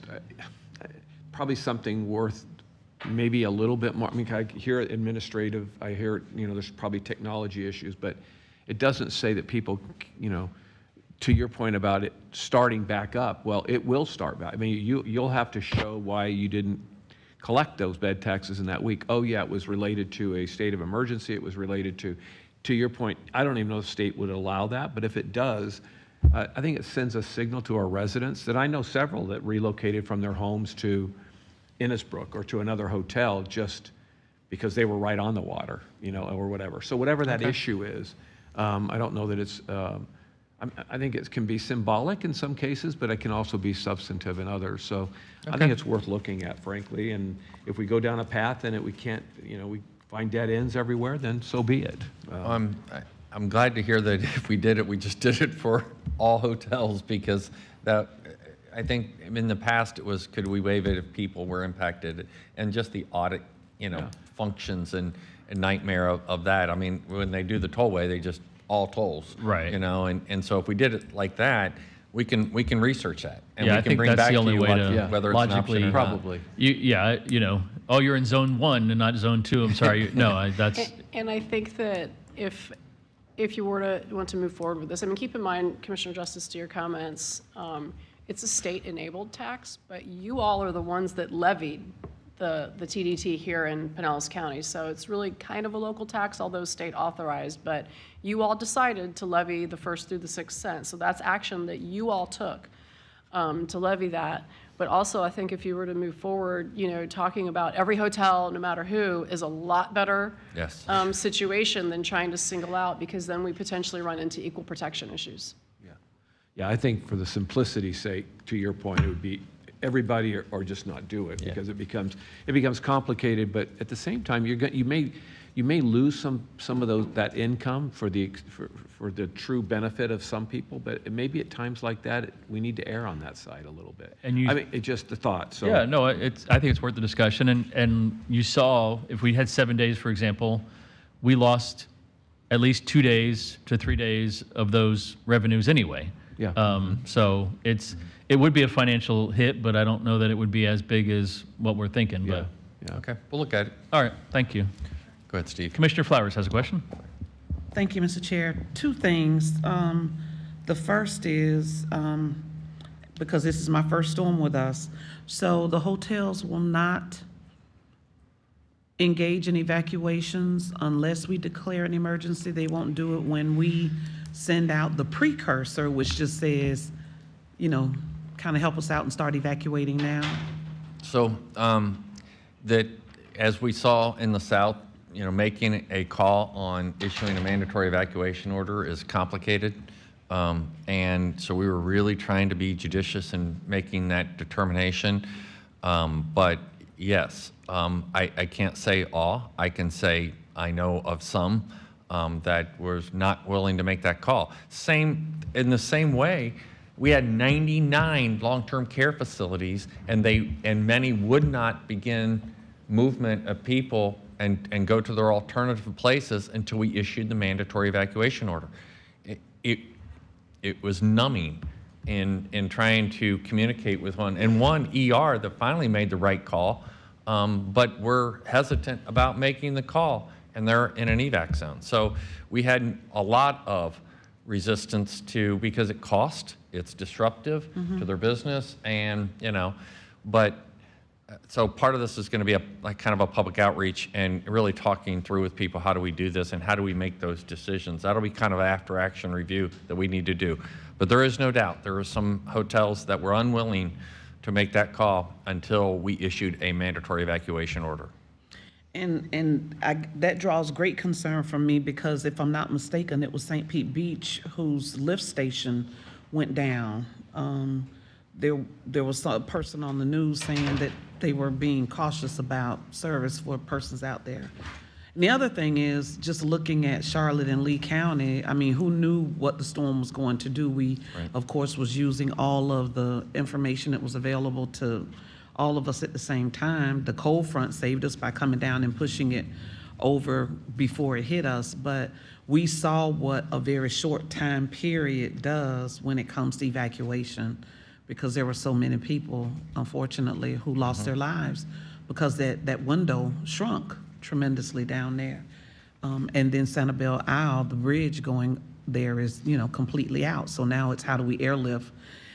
So anyway, I just hope that we find a way, because I would much rather see us err on the side of caution and making sure that our tourists get the safety as well as people that reside here or work here versus trying to get that many people out from the beach areas where the roads are very narrow. It's in and out 2 lanes in some instances. So it makes it that much difficult and that much more time consuming to try to get persons to safety, if they wait till they get that mandatory order. So, okay. Thank you.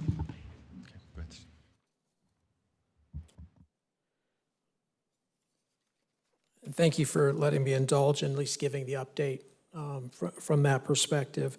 The next thing I wanted to go over was, let me become technology challenged here, was really just talk about strategic plan and just give a quick update there. And really, as you recall, in this process, and I'm going to back up a little bit, we've had individual interview with a little over 50 stakeholders. From there, we've had online interviews with about another 200 plus stakeholders, plus we've had staff. And then we had a presentation to this body where we talked about some of there was 30 key outcomes that came out of that. Since then, what we have been doing is meeting with staff, because I think part of what we're looking at is how does this apply to the everyday activities that we're doing as Visit St. Pete Clearwater. And so developing the specific tactics around the 30 different outcomes is putting that together. Right now, then how do we incorporate that into what we report? So right now, for those that serve on the TDC, we'll go through and we'll talk about room nights, or we'll talk about media impressions, or a lot of marketing things. But there's other things that I think we need to address as well, especially that comes out of those outcomes. How are we, when it comes down to content generation, how are we creating stories? Like one of the things that we've heard from our stakeholders is more storytelling about the unique gems of our community, not just the beach. So how do we go through and do that? More interaction with the community. So really what becomes the KPIs that we're going to go through and report not only to you, but also to the Tourist Development Council. The third item, and I'll talk a little on this, is to make adjustments to the organization to better facilitate the execution of the strategic outcomes. And so part of that, and then the last one really was the resident perception study of tourism, is to go back out and do that again. Again, we had favorable response from the residents, but we want to keep looking at that to see how they look at tourism as an economic generator in our community. When it comes down to adjustments to the organizational alignment, kind of keep it simple here, but really, when you looked at the comments that came back from our stakeholders, of the things that they wanted us to do, things they wanted us to be involved in, as an organization, we are not set up to do that. For instance, there were a lot of things related to the community, but we had nobody in community. Actually, we had a half a person. So we need to make that a greater focus. So going forward for us, really is looking at have 4 pillars within the organization. One is on the marketing side, getting that message out. We have a great tourism economy that helps the whole county as a whole, small businesses, jobs, et cetera. So we need to keep that message out there. But what I'm looking at is how do we build that all under one umbrella? Right now, it's divided into different areas. Second part of that is business development. Business development is us talking one-on-one with customers, meetings and conferences, sports tourism, global travel, which really deals with our travel buyers, travel agents, travel counselors, things along that line, and then film commission. They're out selling. They're talking to people to say, we want you to bring your business, your thing here, and really have a coordinated effort. And in that case, a more strategic approach to how we go through and get the business. Bottom line is, we can't depend upon the leisure traveler to be here all the time. We have to build in the M&C, meetings and conference business, build that 2 years out. We need to go through and build in more of the sports and build in more of these other things. And then what you have at the top is those that are coming here on vacation. The other aspect of business development is taking care of the customer, a service level. When you look at a lot of other destinations, they built in the personnel, the way to go through and take care of somebody, and that includes getting a hold of them before their event, whether it be sporting or a meeting or conference or whatever it is. How can we help them? Because if they're taken care of now, the chance to rebook them, to get them to re-come to this community overall is high. And so we really put a focus on a service. Right now, we really have half a person doing that. Look at going through and making a change from that perspective. Going back on the marketing, the other thing I wanted to bring up is we would put under that umbrella all of our advertising, whether it's digital or traditional. All of our social, all of our content generation, the website, the research. Think about that outward messaging that we have out there now. Put it all under one umbrella so that the ideal element to this is you could get one of the 4 pillars here up in front of this body or in front of the TDC, and one of those 4 is really going to be able to answer any of the questions or provide direction. The third pillar in there is called community engagement, and I'm a firm believer in this, and that was one of the things when I came on board I really felt we needed. How do we engage more with the community? And when I say community, we've got a great program where we go through and we fund elite events. We've got a program with the chambers. We have a capital program. But I'm talking about getting in to understand, a closer relationship with the chambers and how they interact with businesses.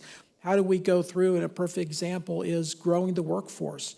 We know that workforce development is critical if we want to grow hospitality. How do we get more involved in that? That comes under this pillar here, that community engagement. And again, I think it's from a marketing organization, we have not been focused on that.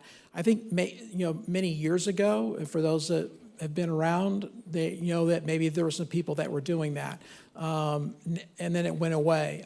It needs to come back because getting the community involved in what we're doing then shows more about the value of tourism, what it means to the communities. And it's just not about the room night. It's about the spend. It's about the jobs. It's about other things that help our communities grow.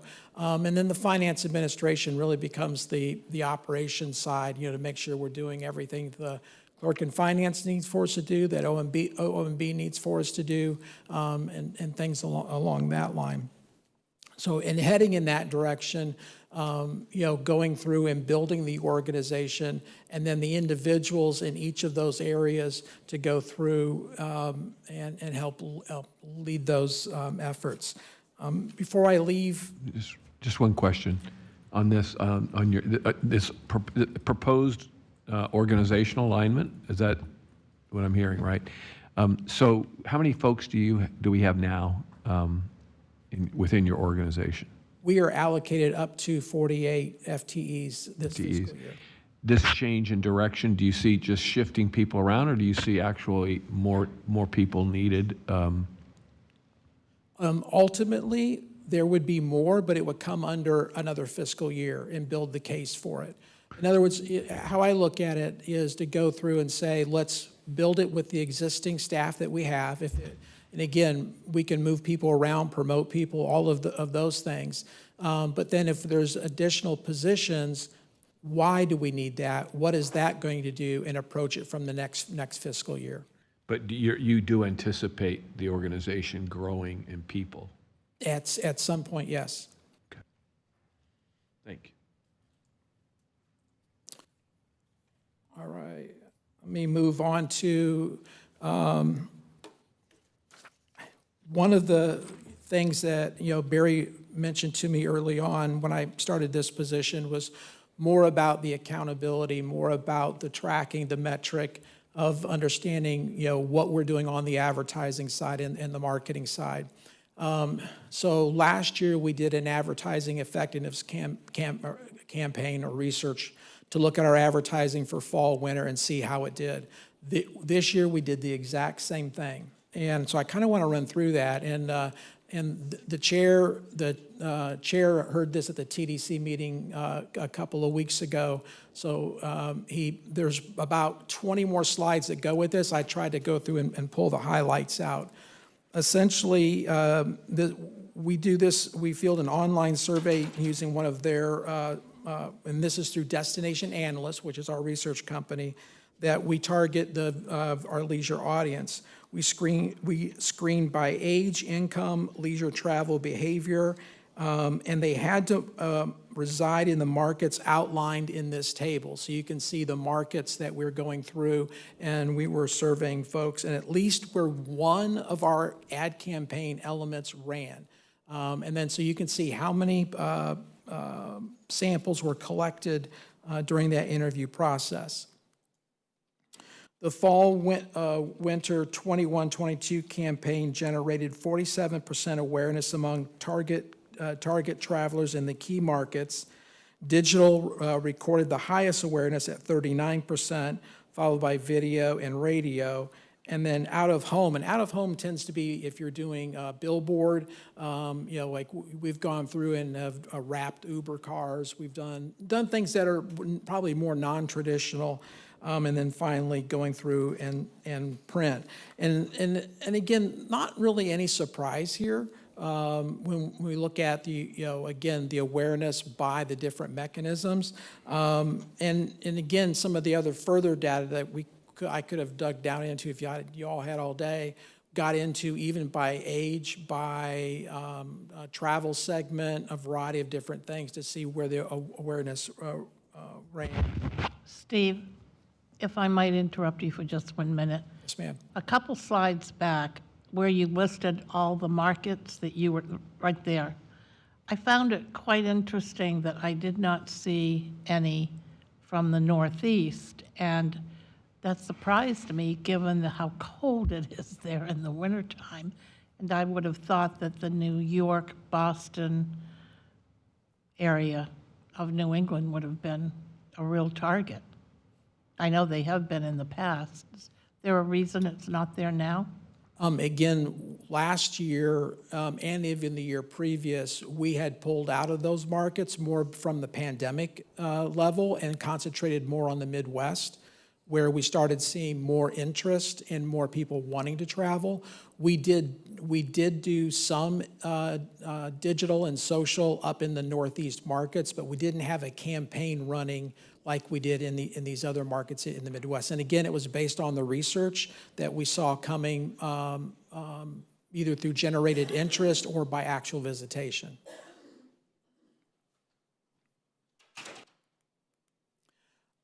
This was, and again, one of the, I think the importance of this slide here goes through and it talks about integrated campaigns or integrated markets. And what it means by that is if it's non-integrated, it means it basically we did one type of medium for advertising. Let's say it was just radio. Where integrated, we went through and had multiple advertising touch points. It could have been a billboard, it could have been digital, it could have been print, it could have been broadcast. And this shows you, again, the campaign awareness. If it was in a non-integrated market, it was 43%, but it jumped 8 points if it was in an integrated market. So it just goes to show the more we can combine our advertising in different mediums versus just a one-shot, we're going to have a greater propensity for them to be aware of our campaign. Conversely with that, this goes through and says, over the next 12 months, my intention to travel, if you look at it, if there's no paid awareness, their intention to travel does St. Pete Clearwater is 15%. But if we utilize 5 or more channels to reach them, it's 37%. So again, you can see by channel, the more ways that we can reach them, the higher likelihood that they're going to go through and travel to our community. Now, in this one, we asked the question is, did the campaign influence your decision to visit? And in this case, that is 82%. Now, I also want to clarify this, because we also asked the question is, where were you in your planning process when you saw the ads? So in this case, 62% had already decided to visit St. Pete Clearwater. The remaining 38%, they had not made those plans. So now 38% were still in the consideration stage, meaning the campaign did in fact influence their decision to take a trip to St. Pete Clearwater. And I think that's critical because when we go to the next sheet and we talk about ROI, we're only going to take a look at that 38%. And 62, we're not looking at from the ROI perspective. So in this one, comparing the results of this year's ad campaign compared to 2021, overall direct visitor spending influenced by the campaign grew 12% year over year, equating to nearly $16 million more spent in the destination. And then we spent about $600,000 more this year than we did last year. The overall ROI, multipliers included with money back into the community, into business, was up 3%. And then return on the tax, and again, bed tax in this case, went from $1.47 to $1.55, so it was up 5%. So again, I look at it meaning, we contributed $6.9 million in media spend. We actually got more back. So it was a good investment. When we looked at, another way that we've looked at that number's been about $1.61. So it's right in the range of where we were with another program as well. So again, for this campaign, so this is for the fall, winter of 21-22. We had a strong return back to our community for the campaign and a good ROI. And I think that's important, again, for the various different reasons. Integrated campaign, multiple messages, and the fact that we're out influencing visits. Commissioner Eggers. Yeah, and I remember last year sitting in Charlie's seat, there was a lot of discussion at those meetings about not paying any attention to the 2020 year number. So to have an increase from 21, 22 over 2020 doesn't say a lot for me. I mean, I was just wondering how that, like if you did the 1920, how does it look? I mean, there's a lot of increase here just because we're coming out of the COVID issue. So what's your thoughts on that? Yeah. So let me change it a little bit. So the right column is 22. So that's really the current year we're in. 21 would have been more or less post-pandemic. We were already coming back. We did not do an advertising ROI previous to that. So I don't have anything Okay. to compare it to. And then we had paused some of our advertising during 20, so we did not want to do a campaign analysis. So really 21 was really started the post-pandemic. 22, we're definitely out of the pandemic. So this 2021 is actually our fiscal year? Is that what we're talking about there, like October through September kind of Yes, thing? sir. Okay. All right, thank you. The second item I wanted to go into that we also brought up to the TDC was where our Q2, which would be April, May, June, and our visitor numbers. And so we look at total visitation during that quarter. We were at, and again, we're comparing to 21. Our volume has remained consistent, up 2.8%, while the economic impact is increased significantly, up 22.3%. And then comparing to, now this is, Commissioner Eggers, this is where we do compare to 19.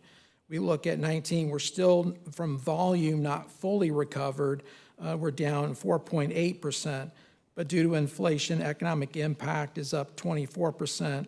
And then you can see where we were down in hotel room nights, but in the job element, we're starting to go through and starting to make a comeback.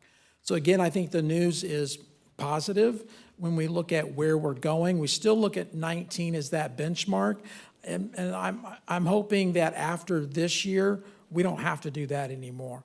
That we can use 21, 22, and then next year we're in 23. We can just make comparisons there. But the time being, we still use 2019 as that comparison. The other element when it comes down to the visitor or the spending, and because I always get this question as well, and I just was looking at some data the other day of where the dollars are being spent. Number one place that visitor dollars are being spent is in food.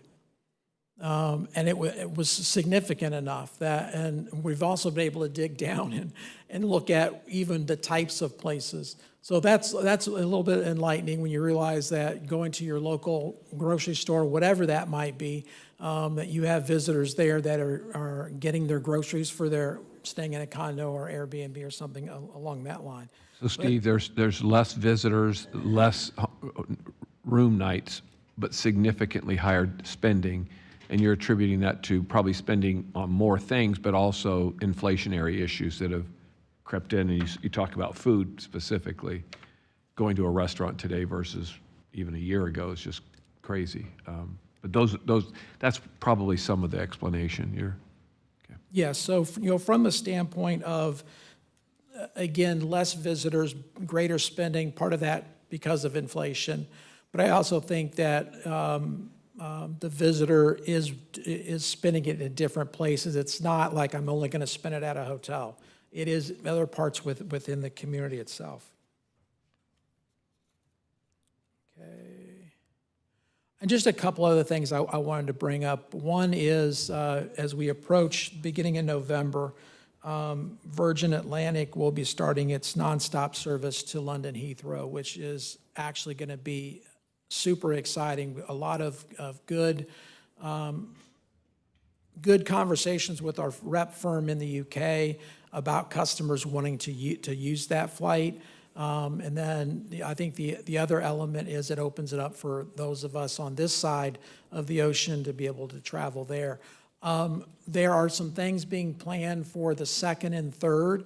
I have a call next week that'll flush some of that out, but we'll be able to go through and funnel that and let you guys know what those things are. One thing, and again, we have to work out the details, is they're looking at having about 70 press and travel buyers here for a beach day. And so, which it'll be just an area exclusive for them to kind of get to know what's happening.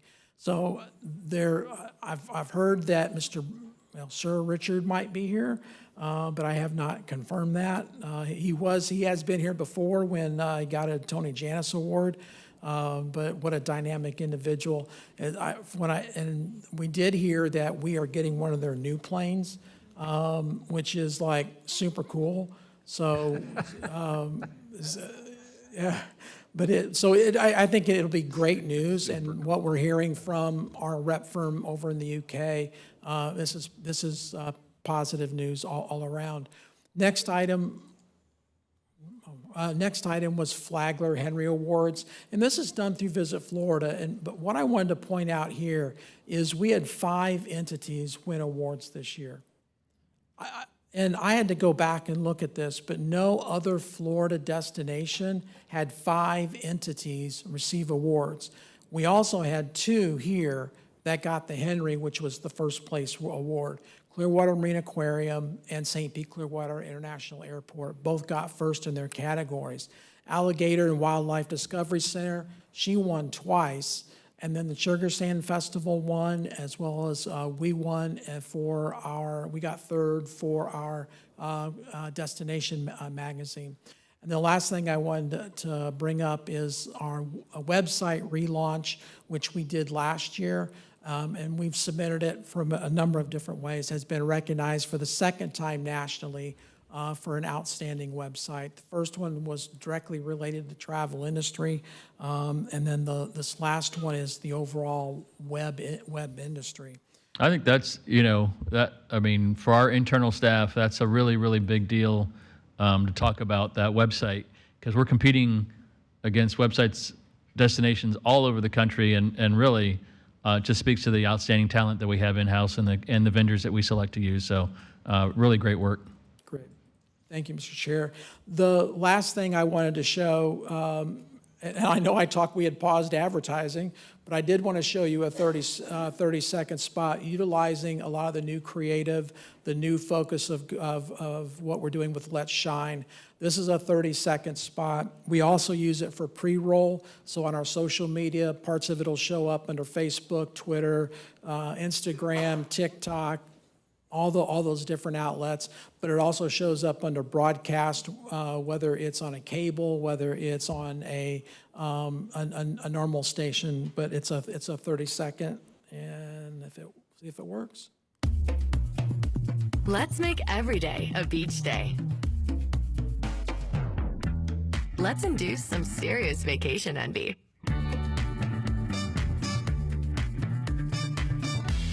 Let's make it look like we've done this before. Let's reconnect. Let's get it fresh from the Gulf. Let's shine in St. Pete Clearwater. And that is my update. Questions? Commissioner Long. Well, I don't have a question, but this seems like a very appropriate time to share with everyone that I had the great privilege of attending one of our film commission films on this past Sunday.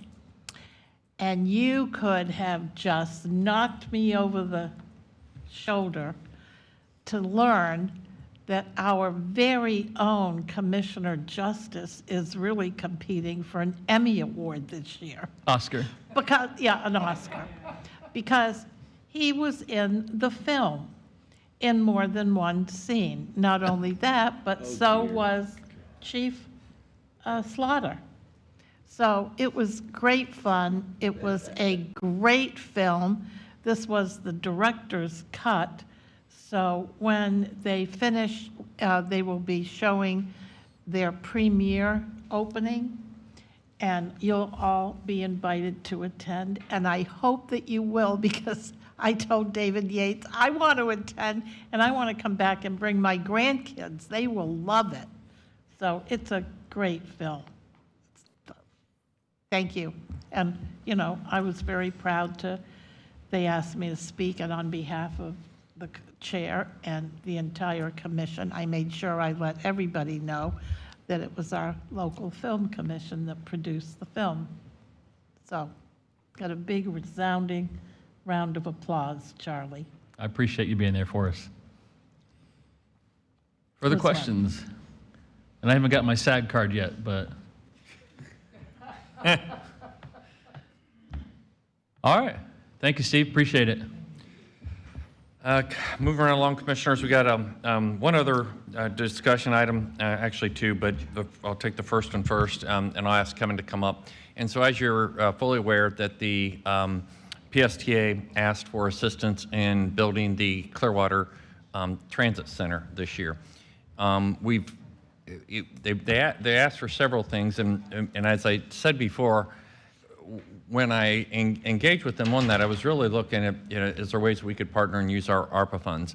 In this particular case, I couldn't use ARPA funds because you can't use ARPA funds to match other federal funds. And it was really the matching portion of that grant that was the case. And so we've asked our staff to look at the proposal that they have. Since they're coming to us for money, then let's look at the project, let's break down the cost, and et cetera and stuff, and Kevin's gonna outline that for you. The real issue here is it's always about money, but it's really the issue about whether we should be funding out of general fund for a separate entity, okay? And I say that because not that it's good or bad or anything, but it's precedent setting, And so from that standpoint, I wanted to bring that here for your discussion and get your feedback.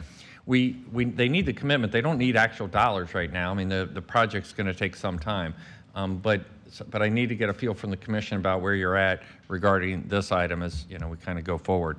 And I'm sure Commissioner Long would like to weigh in on this, so we might want to wait just a second. But no, I understand just from a that doesn't matter. Feedback standpoint.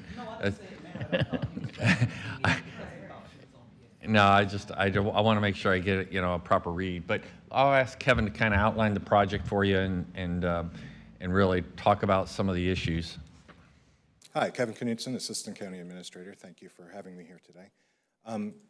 You got a sheet in the materials that was the original request from PSTA for $15 million from the county to help support the development of this new bus center that they're going to put into Clearwater. I do want to update you on those numbers because since the grant... Kevin, the Granicus item, it came out kind of weird on what's being shown, so just kind of walk it through. If you refresh the Granicus item, you refresh your agenda, there's a PDF attachment that is more clear. But yeah, the initial one is all cut apart, but... And at the end of the day, that's not really going to matter because what I'm about to say is going to change all the numbers in there. So that's why I wanted to have a moment to talk to you about it. The budget for the bus station is about $45 million, and I'm going to discuss that a little bit more later. But their initial ask of us was $15 million to help offset the match for the federal grant, plus they're taking funds from other sources locally, the MPO, their own other federal grants, things out of their budget, the land transfer from the city of Clearwater, all of that counts into that $45 million. Now, since they got the grant, they actually got more than they had originally thought that they might get, and they've done some other changes and shifting around. Their current ask is for about $10 million, just a little bit less than $10 million from us to backstop this project. Now, the reason I wanted to talk about that $45 million is staff has looked at it, and it is our opinion that they've been really conservative, that it's probably more than it will actually cost to build it, particularly when we look at the programming that they've got in their scope of services. So we're going to work very closely with them. We're going to assign a staff member to be on that team to help them and be part of that process.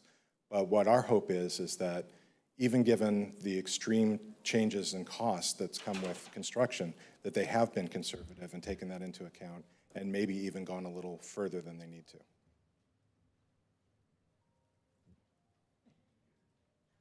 What he's saying by that is that they've estimated high. And I saw there's a lot of contingency. There's a lot of contingency in it, and I think that's, as you know, that's very smart to do these days. But they've put in a lot of contingency in it, so we don't know how much of the $9 million they would actually use to pencil in the program. But they have invited us, if you want to do this, that we'd be at the table. We can make sure that we can try to hold costs down, look at value engineering things out, or whatever. But we wanted to kind of just scope that for you. So part of it's money, but the other issue is just the precedent nature. Commissioner Eggers. Just for clarification, $45 million is the estimate for the construction cost for the facility. Including land, yes. Okay, and the land is valued at what? Right now, they're estimating 3.6 million, but that obviously has to go through an appraisal process. So about 41.5 million for construction costs. Sir. And I had a contractor that told me about a month ago that it's going to be almost, they think almost double that. So when you say conservative, that's what makes me, I thought you were being conservative on the other side, and I'm glad Barry clarified that you think they've overestimated the construction They've cost. built in a lot of contingency to take into account the changes that we've seen. And goodness knows that with what happened with Ian, there might be further impacts that we have no idea what they're going to be in the construction industry. So we believe it's smart that they've done that, and our current opinion about their budget is that they've erred on the side of being high. I'd be really interested in talking to this contractor, though. Mm-hmm. Yeah. And what's the size of the project, building? I don't know the exact square footage. Would you happen to? No, I can get that for you. It probably is in that document. I will go back to my desk and have a look at it. Commissioner Gerard. Well, I don't see it being anywhere near $90 million. That would be pretty absurd. I mean, the bus transit center is largely bus bays. Yes. I mean, there's really not much of a building. Small building with some covered areas. Yeah, yeah. Unless we're going to play baseball there. Huh? Unless we're going to play baseball there. Right. So I thought there was a land swap with the city of Clearwater, but it's still going to cost $3.5 million for the land. The land that they're receiving is bigger and better located than the land that they're giving. Well, it is, but so it's $3.5 million difference. That's the current estimate, yes. Okay. And my understanding is we're talking about an up to limit of what we would put in, no matter what it cost. Yeah, the negotiation that we're having with them is that we're the last dollars in, so they spend off all the grants and all the other local matches and their own money before we contribute, and that way, whatever is needed to finish the project would come from the county. Okay, right, but up to. Up to, yes. Yeah. Okay, and as far as a precedent goes, I don't necessarily have a problem with a capital project that we're going to help out with. If they were talking operating, I would say absolutely not. But this is a once in a, how long's that thing been there? It looks like it's been there 100 years, but 25, 30, 40 years, I don't have a problem with that. Commissioner Seal. Actually, it's been there 40 years, and it meets. It looks pretty decrepit. It came up at the PSTA board meeting last night, and I'm sorry, I was at it using the restroom. So I had talked to Brad Miller after the meeting, and they're not anticipating more than $10 million from us. I mean, that was what was in PSTA's presentation last night. Yeah, that's what he was calling while you were out of the room, but Okay. it's up to that amount. Right. A little less than that, and again, we'd be last dollars in, and they've estimated high, which is smart to do these days. Yeah. So I gathered it that. may not be as much as that. We just don't know at this point. And I agree with Commissioner Gerard. I think this is kind of a one-time capital project, and I would agree not to look at operational. Thank you. Further questions at this time? Kevin, did you have more? No, that was it. Thank you. Okay, I just want to make sure. I know Commissioner Long had to step out for a minute. Yeah, it's, I mean, nowhere ranking in my thoughts on this are the precedent. I mean, I don't want to set that, but everyone comes to us for money anyway, so I don't know that stops any of that from happening. It is frustrating when a project is all designed and planned and then they come to us. And this is not just this organization, but several organizations. So that's always a frustrating thing as we deal with these. The up to, I mean, up to until the costs go up, and then, I mean, we've seen that with projects too. So anyway, I don't know where I stand 100% on this as far as, because the backside of it is that we don't have it budgeted, and that somewhere in our penny plan, something's going to get cut. I mean, unless the revenue grows by that in the rest of the life of the penny. Because this is penny money we're talking about, correct? Correct. So that's really my concern is we budgeted out the rest of the penny, we balance that with the ARPA money, and then at some point we're going to have to cut something from the back end of the penny in order to fund this. That's really, where is that going to happen? So that's just my random thoughts on it.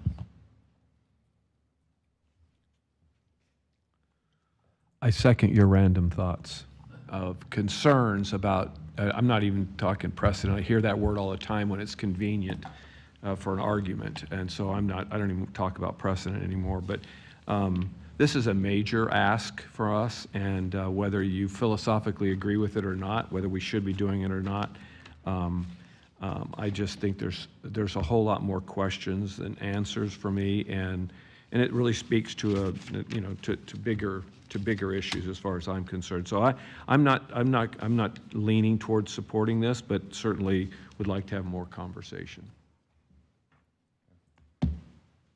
Further questions or comments? Commissioner Gerard. Well, just that yes, it can come out of penny funds, but I think it can also come out of reserves. I mean, I think that people were advocating that we take money out of reserves a couple of weeks ago. So that's an opportunity as well, or a combination of both. Yeah. And I know, I saw the look on your face. I know. All right. And maybe not. I mean, just imagine if we were Ian. That's my message. If we'd been hit by Ian, we would have needed every cent of the money, probably. I got a comment, sorry.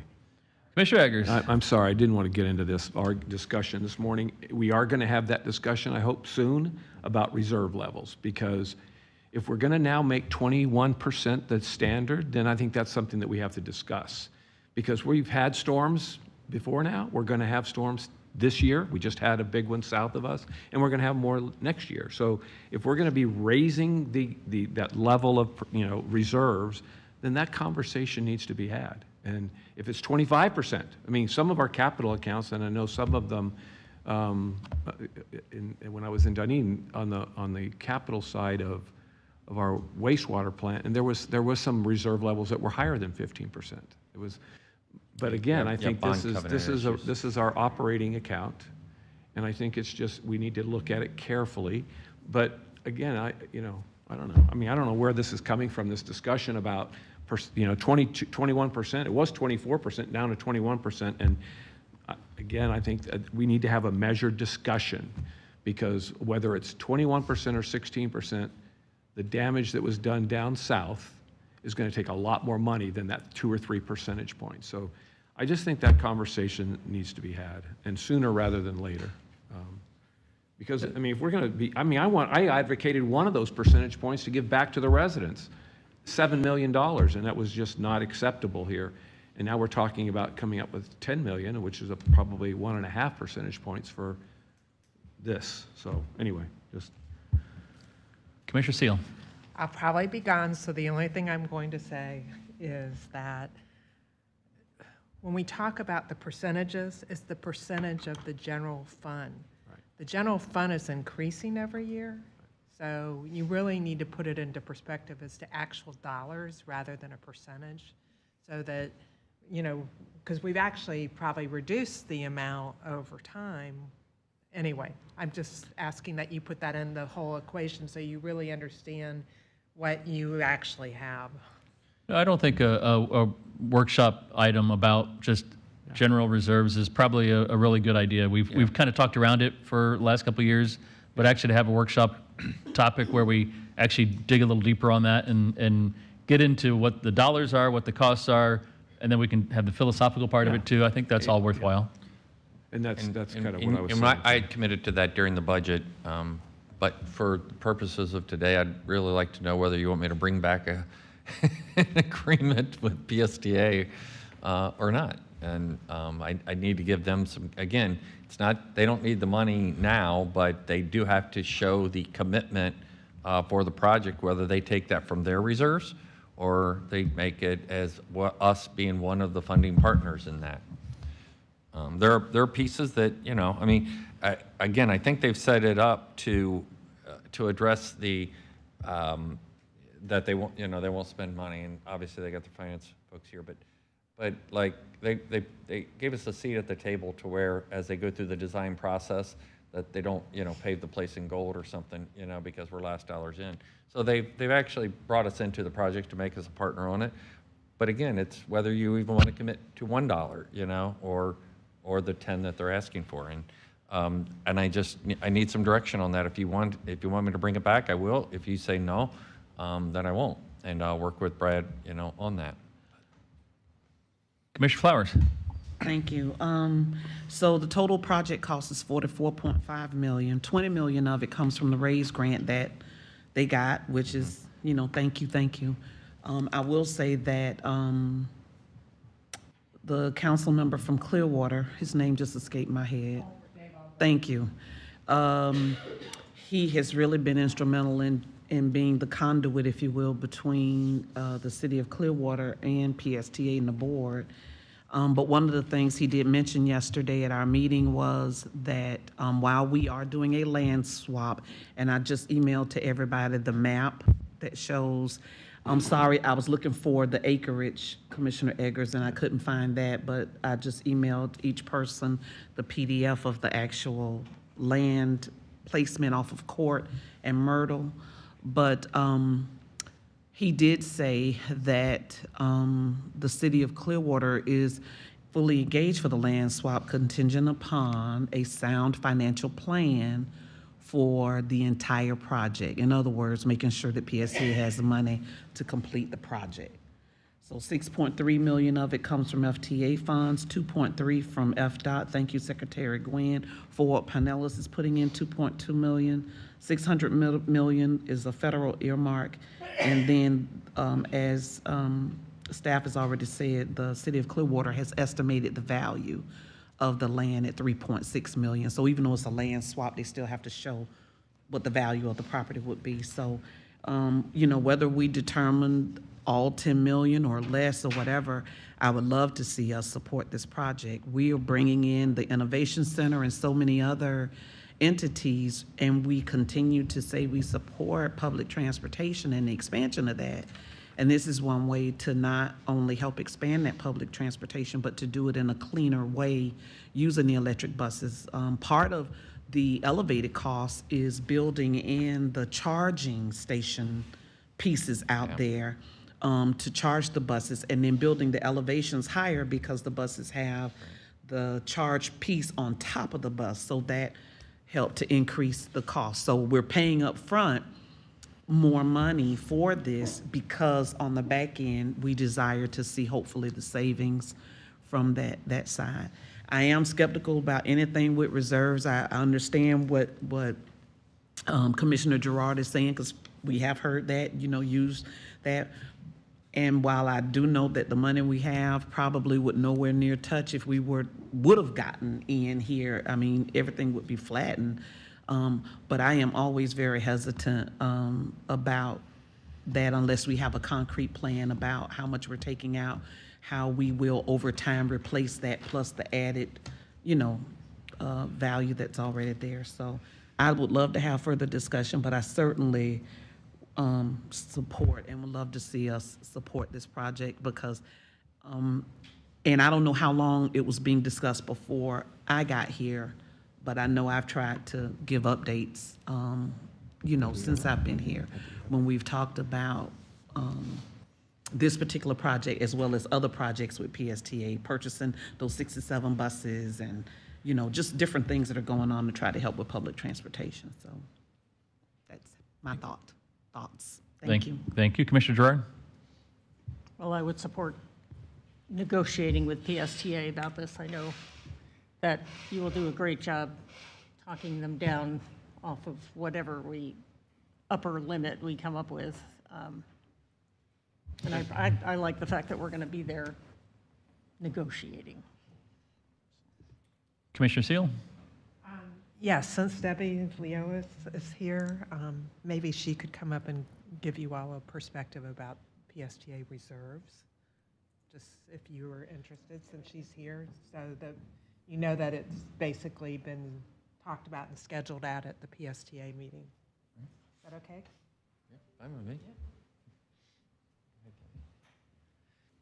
And staff, we did look at that. I mean, we're just trying to look at the health of the organization before they come to us, and she'll speak to it. But good morning, everyone. I'm Deborah Leas. I'm the Chief Financial Officer at PSTA, and I really appreciate the fact that you're entertaining this idea.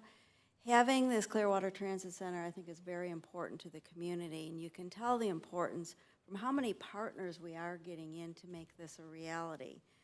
We are looking at, as you mentioned, a smaller footprint that'll house, as far as a building goes, a customer service center, probably some retail space in there, 16 bus bays that'll help connect really all the buses across the county right down into the brand new Sunrunner that'll be launched later this month. So out of this, we initially had a project budget of about $34.5 million when we submitted the RAISE grant application. Since then, we've seen significant amount of increase in costs, and we have put this back out to get some more preliminary design numbers, which brought us up to the $44.5 million.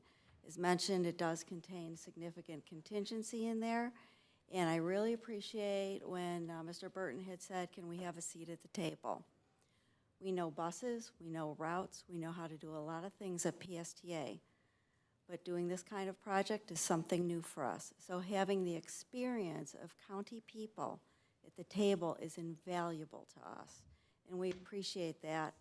We're going to do this as somewhat of a green facility, a LEED facility, but we're going to go crazy on green roofs, we agree, and different things like that, but things like solar panels that'll really help us out, I think, in the long run to contain operating costs. So I don't know if there's any specific questions you'd like to ask. I had mentioned the amount of our reserves and I'm sorry? the amount of PSTA reserves. Currently, our reserves are set at about $24 million for capital, which is fully already occupied in other projects that are ongoing, such things as having the electric infrastructure for the electric buses and including matches to federal grants for electric buses. Are we, I mean, have we looked at, and we're talking about Penny,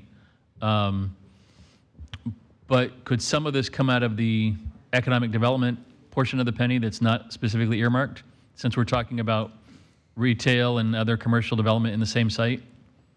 that certainly is an idea. I mean, we could look at that. We hadn't thought about that, so it's a good, You know, I'm just thinking of not something that's already, you know, that would be a portion of the Penny that's there that's not specifically earmarked for another project already down the road. Not now. Right, not yet. We could look at that. I mean, it would not necessarily fit into a desired necessarily industry, but it certainly could fit into workforce development or something like that in the category. I mean, you know, but anyway. Since you need something, I'm fine moving forward with the discussion. Okay.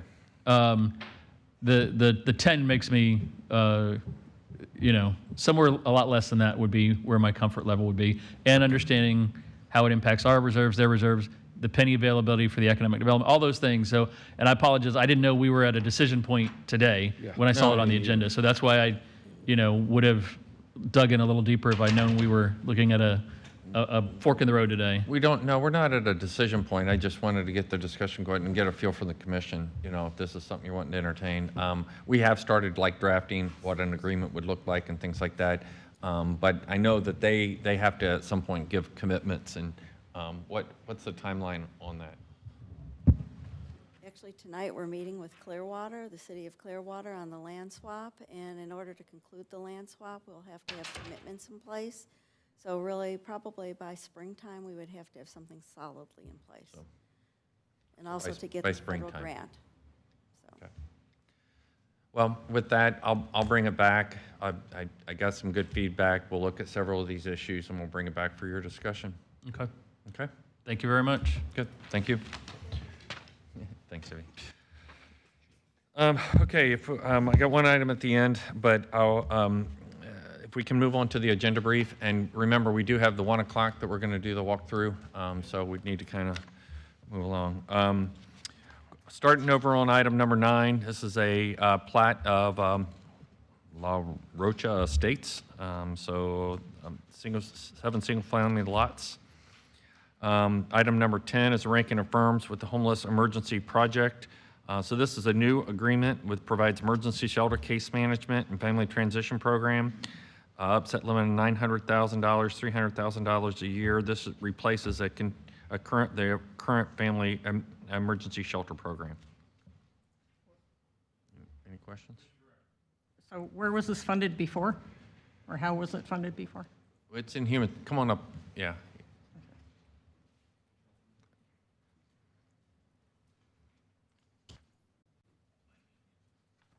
Good afternoon, Karen Yacham, Human Services Director.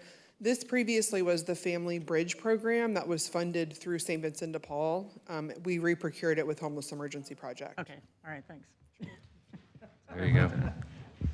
Item number 11 is a budget amendment for the street lighting district reserves to the operating cost. Item number 12 is an award of bid to American Chemical. This is for reverse osmosis membrane cleaning chemicals. This is for solid waste, so this is new for solid waste. And you can see the cost breakdown in your packet, annual $478,000. Item 13 is award of bid to Revere Control Systems for implementation controls for our wastewater and water operating systems. Provides on-site technical assistance. We've had this at a lower amount, but this is with our SCADA system. They're going to propose a lot more in terms of working with our staff in terms of programming that previously wasn't in the contract. Item 14's this is an MSTU with Suncoast Animal League for spade and neuter their clinic program. This will provide veterinary surgery equipment for their program. Item 15 is award of contract to Unite USA for, this is for the CAM. And so, and I know Karen, maybe you want to come up and speak to this since it's such a significant item for you. They've done a lot of work to procure this. Now, I will tell you, it also comes with a big price tag that is within our budget. But what an exciting program that they're getting ready to launch here. Good morning. So since the last time I updated was April of this year, we have done a tremendous amount of work, sometimes meeting once or twice with Unite Us, KPMG, as well as USF. Again, kind of backing us up, when KPMG made this original recommendation, their cost estimate was 1.9 to 2.1 million annually. Unite Us, as you can see, this is coming in right around 1.6 million, and that's for an estimated 1,000 calls per month. We have built into the fee schedule there are some unknowns, so the price absolutely can come down. We're really trying to be fiscally responsible with this because we know it is expensive, but we're really trying to make sure that we're building this for residents. So some of the costs that are unknowns are the number of licenses. So as you can see in the fee schedule, the initial 100 licenses are part of the upfront costs, and we have budgeted $180,000 for additional licenses. And so the licenses is really the two-way communication between professionals uploading and receiving information. So we're going to kind of hold that and see kind of what the utilization looks like, because really what this is being built for is residents. So calling in, accessing the website, using the text, using the chat. The biggest bulk of the roughly 6 million is for staffing.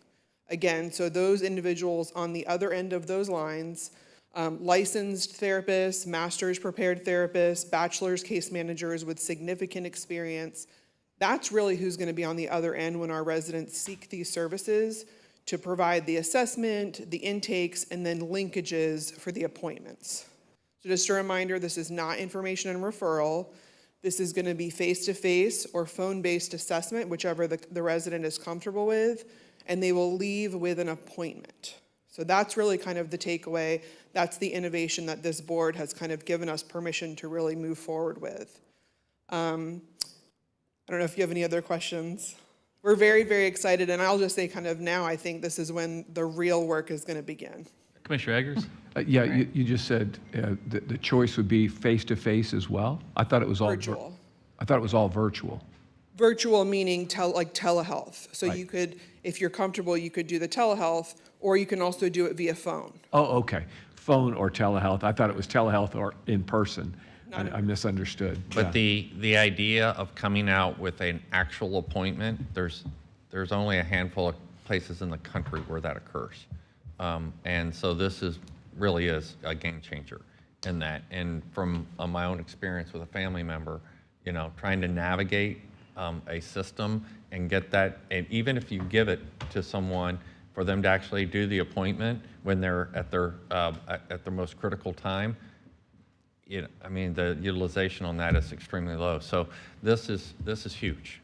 And then my understanding as well is that the same groups will be following up to make sure that the service that was requested and called for will also be kind of a quality control mechanism to make sure that our residents are getting what they asked for. Correct. And really, I think that goes back to the beauty of the platform. So the technology that we're purchasing, we will be able to close the loop to make sure that that person made their appointment and then keep that information. So let's say in 2 months, they call back, or one of the community case managers or hospital discharge planners calls, and they want to refer someone to behavioral health services. The Unite Us platform, will hold that information to know John Smith was referred to agency A 2 months ago, let's re-engage. So they're not starting over. And then the clinical assessment that was done by USF will be held in that system as well.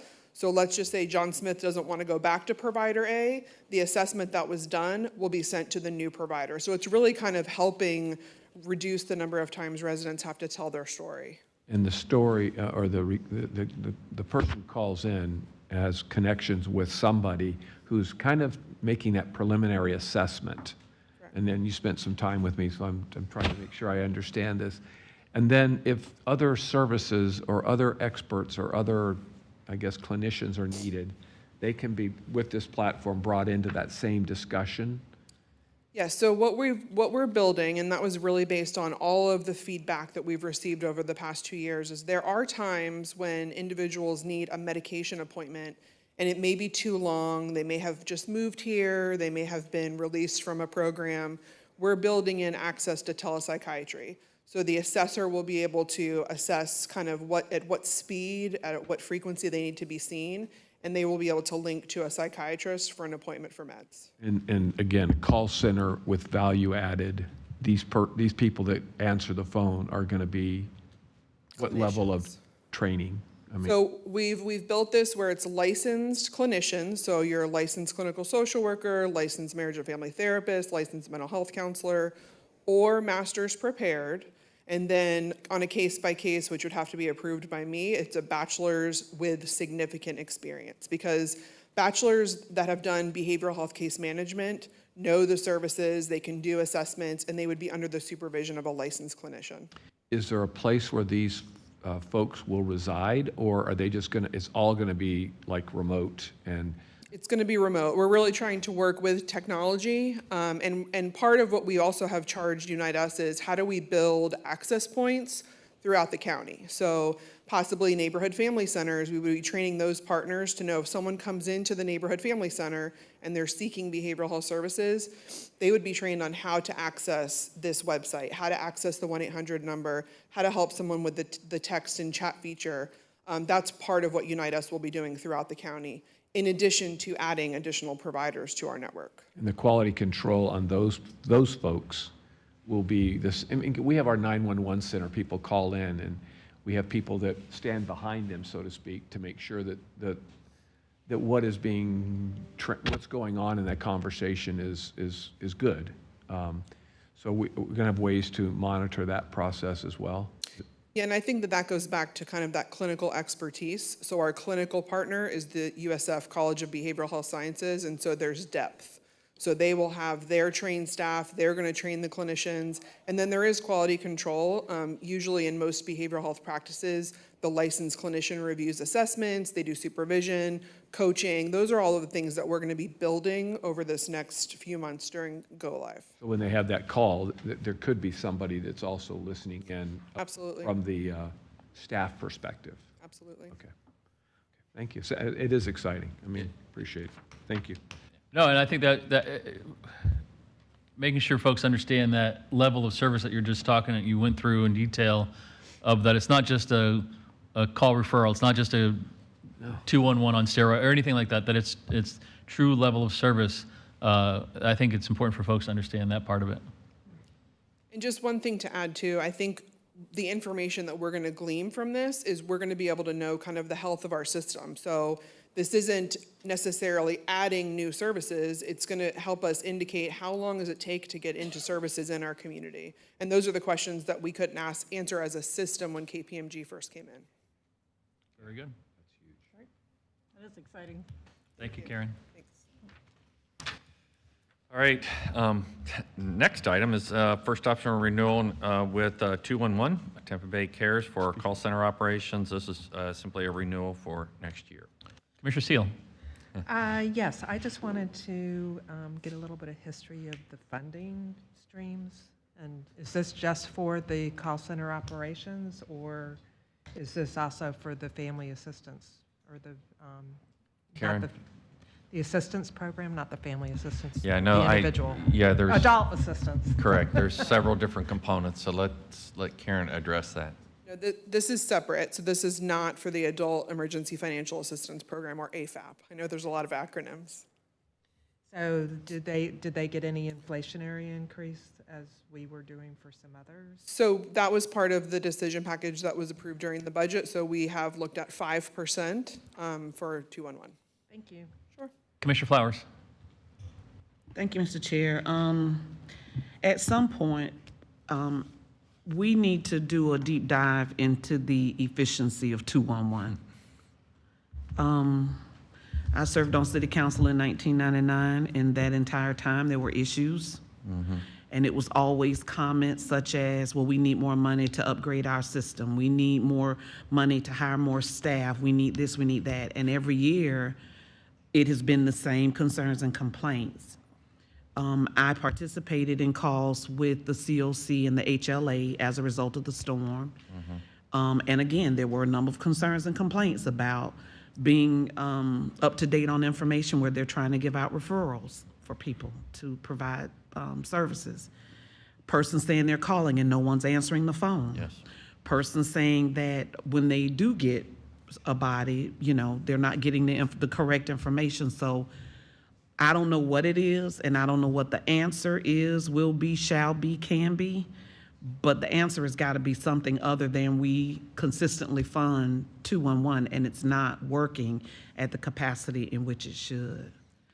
There is nothing more frustrating than, well, hey, whatever. There is nothing more frustrating than to call someone for help and you're not getting the help that you need, or the place that you're being referred to no longer exists, no longer provides the service, et cetera. And it's not just one organization saying that or a few clients, it's many. So this is nothing personal with 211. They've been through a number of executive directors. I've had a chance to meet a couple, but at some point, something's got to change. And throwing money at it or funding it without change in service delivery is not the answer. Well, I have a long history with this, but the executive director has actually been there for many years. There is a working group now and being funded by a grant from Orlando for Healthier St. Pete to be the lead in trying to bring people together to basically rework the way 211 delivers services. And I had actually brought this up, I think before you got on the board, I did a working group, and we had tried to look at facilitating positive solutions to this. And I actually really wanted the county commission to take the lead and be but the CAM became the overarching desire to get that done first. But I truly think, and this is kind of my legacy again as I leave, we have to step up to the plate and address it. This is a county-wide problem and a county-wide solution.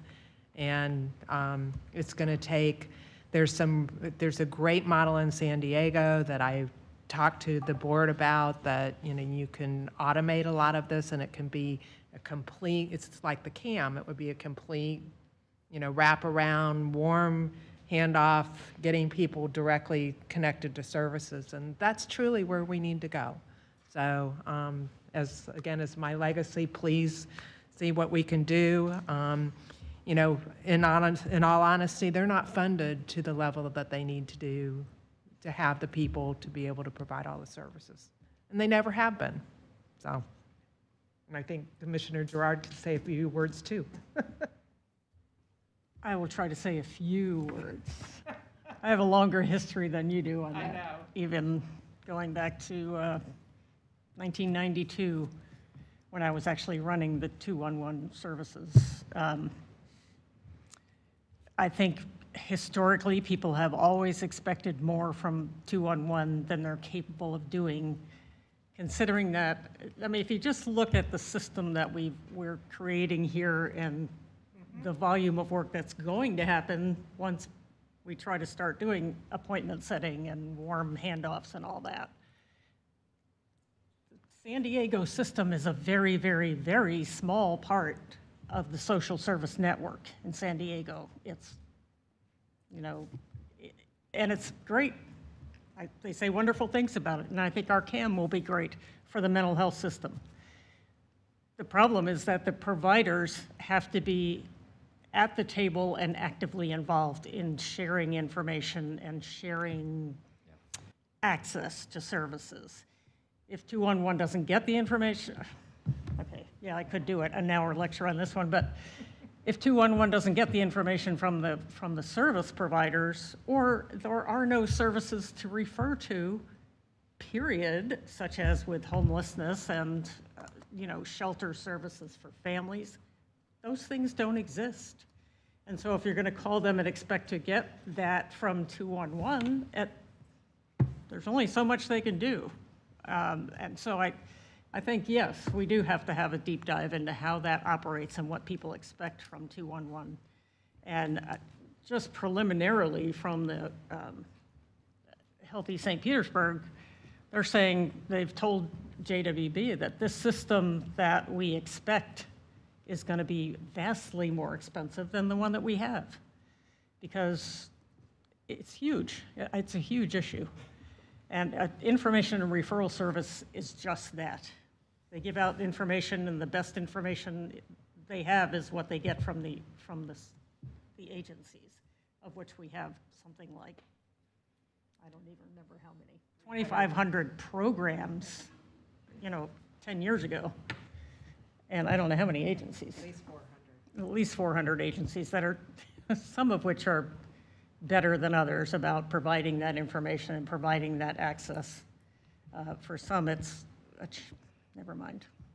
It needs to be fixed, period. It just needs to be fixed. Verity, do you want to put a bow on this before we move on? If we can, obviously we'd ask that we continue this. What we were hoping to do is Healthy St. Pete wanted to take this issue on. And I know, and Commissioner Shield disagreed with that. And but we also, I couldn't put more staff. I couldn't take on 211 and CAM. Physically, there's no any more hours in the day, and if she quit, we would all be in real trouble. We've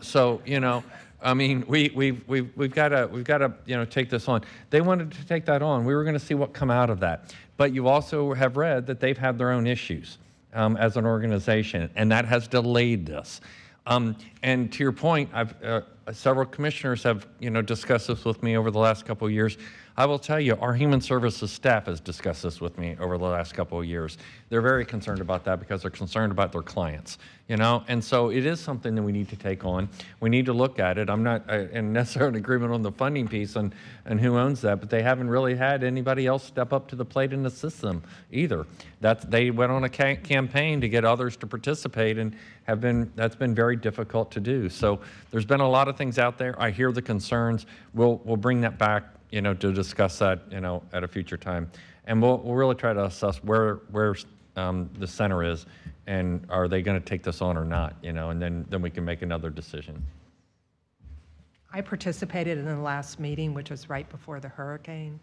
And there were very few people that were there for probably good reason, but my perception of all the past meetings is the only person that's really holding up their hand is Mickey Thompson, the executive director. Well, I'll do this and I'll do that. Right. We're not going to get what we need done with only Mickey trying to run the system and then trying to change it. Yeah. They need help. Okay, I hear you. Can I suggest that you glance through the rest of the agenda? If there's not an item that you have a specific question on, that we just kind of wrap this up, because we want to take at least to have a few minutes to grab a bite before the 1 o'clock meeting. Yeah, most of the other items, there's nothing significant there. So if you have a question about any agenda item, you can come back to me.